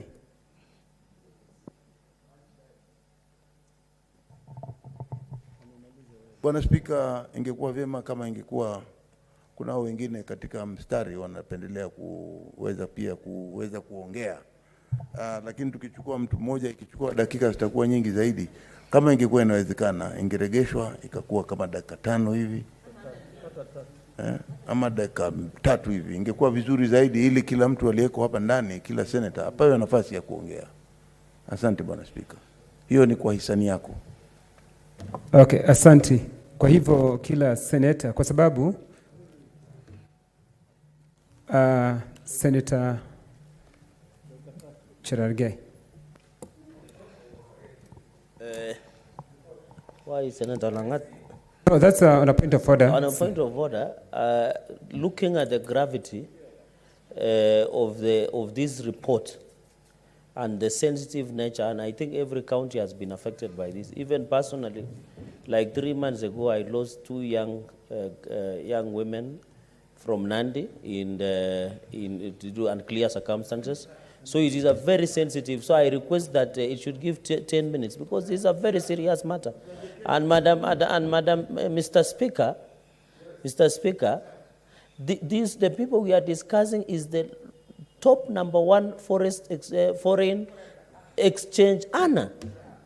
This is a very serious. I told you in 2 years, 2020 and 2021 financial years, 19 and 20, they sent over 780 billion to Kenya. So I think that is what we can say. Why is Senator Ladamo Olekina behaving as if he's adding chaos? So, Mr. Speaker, I beg to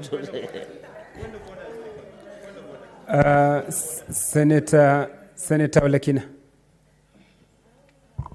Mr. Speaker, respect is paramount in this House.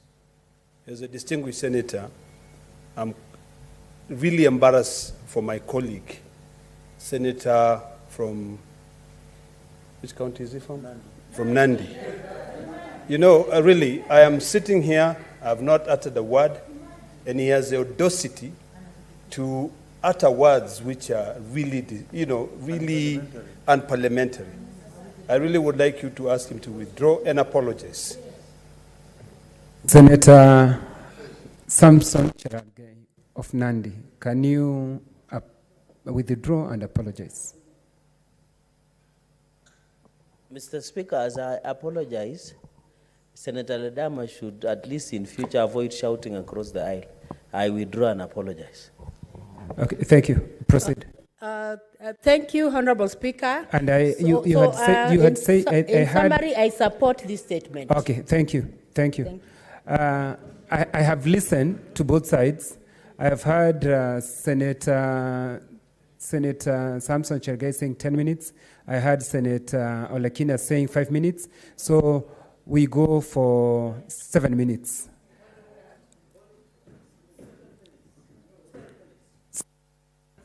Senator Haji. Mheshimiwa Spika, kuna wale ambao wataka kuongea kwa muda mrefu. Hatuwakatazi kwa sababu ni haki yao ya kidemokrasia na ni haki yao katika bunge hili. Na kuna wale ambao wataka kuongea kwa muda mchache. Kwa hivyo kuweza kupata ile uwiano, wale ambao wataka kuongea kwa muda mchache, Mheshimiwa Spika, wapawe nafasi waongee, waondoke. Wale watakao dakika 10, 20 watamaliza. Yes. Senator Haji, tayari nilikuwa maamuzi nikasema ni dakika 7. Senator Stewart, Senator Naomi Shionga. Thank you, Mr. Speaker, and I congratulate you. It is Naomi, I think I had it right. Maybe clarification on the names.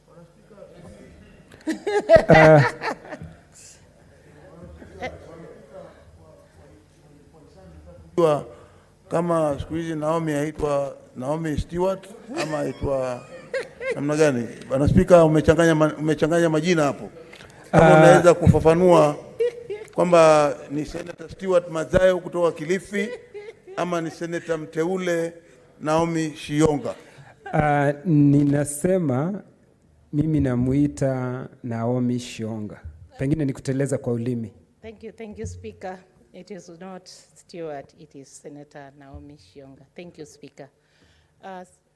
Speaker, I want to stand and I want to thank you very much for giving me this opportunity to support our own report of Labour Committee brought on this floor of the House by our able chair, Honorable Senator Sakaja.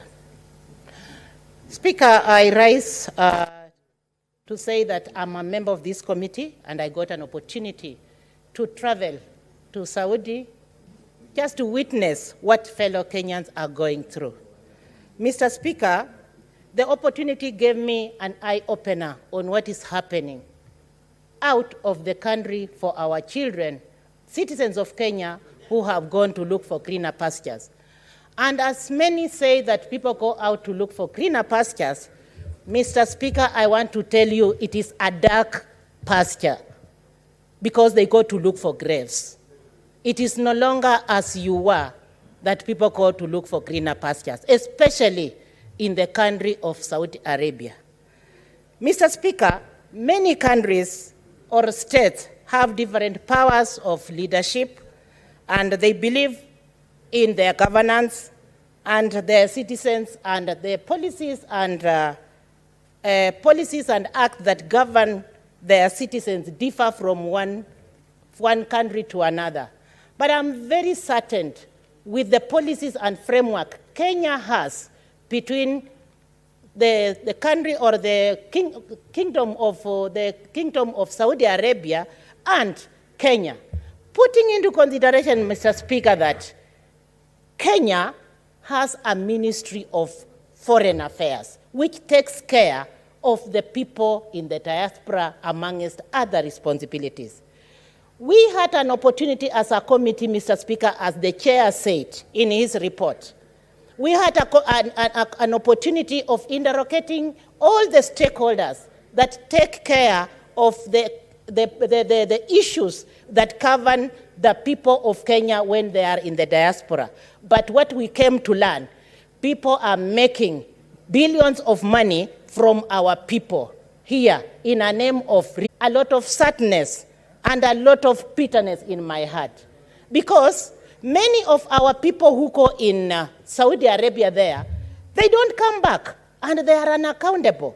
One of the things that our chair said, it is true that we do not have a database to analyze, and a ministry, a whole ministry like Ministry of Labor, which has a mandate of knowing how many people are out of the country on a particular day going to look for jobs outside in another country. Kenya doesn't have. It is not even sure in the embassies, in the High Commission. The same applies even with the Ministry of Foreign Affairs and even the stakeholders. Things are being done in Kenya, vice versa. Mr. Speaker, I want to say that most of our migrants, sincerely speaking, they are lured into this because they are promised heaven when actually it's a dead stone. Mr. Speaker, the status of poverty, the status of family breakdown, background, and the status of change of livelihood is leading our people or is enabling our people caught up out there without knowing. And we have this, the so-called the recruiting agency. These recruiting agents, as you have heard, Mr. Speaker, they cheat on Kenyans that they train and sensitize our young ladies, our young youth who go out to look for these jobs. They are liars. They lie to Kenyans that they trained them. The only thing they do is that they just try to, I don't know which language I can use. Let me just use a Kiswahili kidogo. Wanawapaka mafuta kama wa Kenya. wanatupaka mafuta. It might be because I am just saying, let me use a little bit of Kiswahili. No, you have to be consistent. Okay, I'll be consistent. They just oil us. Mr. Speaker, Mr. Speaker, I want to say that gone are the days when Kenyans were sold as slave or in the slave market. But when you get somebody leaving the country to go out and look for a job, and you are there, you really you are not exposed to any health care, affordable health care. The treaties that were signed or are signed, or the document that you have, they are valueless when you step in a place or in a country like Saudi Arabia. It becomes useless. And I'm just saying here that I am happy that they have suspended this, and I support the suspension of people, the migrants leaving Kenya. Senator Shionga. Yes, Speaker. Are you insinuating that everybody who travels or they are taken out of this country, they end up becoming miserable from your presentation? Thank you, Mr. Speaker. I am not saying everyone, but I'm saying most of them, especially in Saudi Arabia, just from the report. And I just want to say that I totally support the travel suspension in Saudi Arabia, and if need be, let it be indefinitely until they come to a conclusion that the treaties, the act, the policies, and the framework is put into place to protect our Kenyans and streamline the livelihood of labor migrations that we have here in Kenya. And the ministries should be up in arms to know that Kenyans are suffering. Let them not just sit in those offices and look at Kenyans suffering. We are only informed by social medias. We are called by phone. The way you are seeing our speaker, our chair being called here, I'm also called. We are called every now and then. I happen to support a lady in the airport from Mumias. I have been supporting several. Why am I supporting with my own money when we have Ministry of Health having a budget? Why am I supporting when we have Ministry of Labor having budget? Why is it that they are there to look at Kenyans suffer? I am a Peter woman, I am a Peter senator, I'm a honorable member who witnessed, and I'm saying let people be up in arms. Thank you, Mr. Speaker. Thank you, Senator Shionga. Senator Olekina.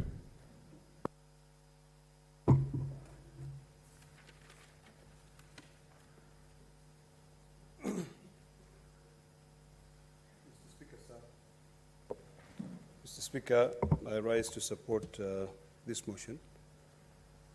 And first of all, let me congratulate my dear colleague, Senator Sakaja, for having done what most people would be afraid to do, to be able to visit a foreign country and to investigate circumstances that lead to Kenyans having to go through hardship, some ending up in prison because of trying to seek for greener pastures. Mr. Speaker, I've gone through the report, albeit briefly, and I looked at the observations which were made by the Committee of Labor, and I've also looked at the recommendations. And I may have a contrary view to most of my colleagues here because I've lived in the United States of America. I've lived in the US for almost 20 years. In fact, part of my family is still there, and somehow I'm still a resident. Mr. Speaker, the reward of working abroad is actually evident, both to the country that receives labor and the country that exports labor. The biggest question that we must ask ourselves today is, what is it that we need to do in order to ensure that Kenyans who live on their own volition, no one forces a Kenyan to leave this country to go to the Kingdom of Saudi Arabia to seek for greener pasture. No one forces a Kenyan to leave Kenya to go to Dubai and seek for greener pastures. It is on their own volition. Maybe because of the hardship that they go through in this country. But if we are to understand the reason as to why these Kenyans leave, maybe that is when we can be able to find a better way of resolving this problem.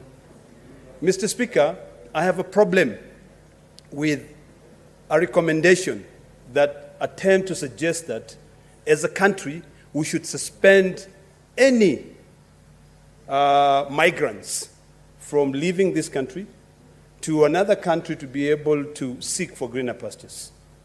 The reason why people end up in prison, even in the United States of America, is because people engage themselves in criminal activities. I can dare say that although I sympathize and I empathize with Kenyans who have ended up in prison in Riyadh, in the Kingdom of Saudi Arabia, but I must say this: if you are a law-abiding citizen who follows the right immigration laws and you decide to migrate to another country, there's no way you'll end up in jail.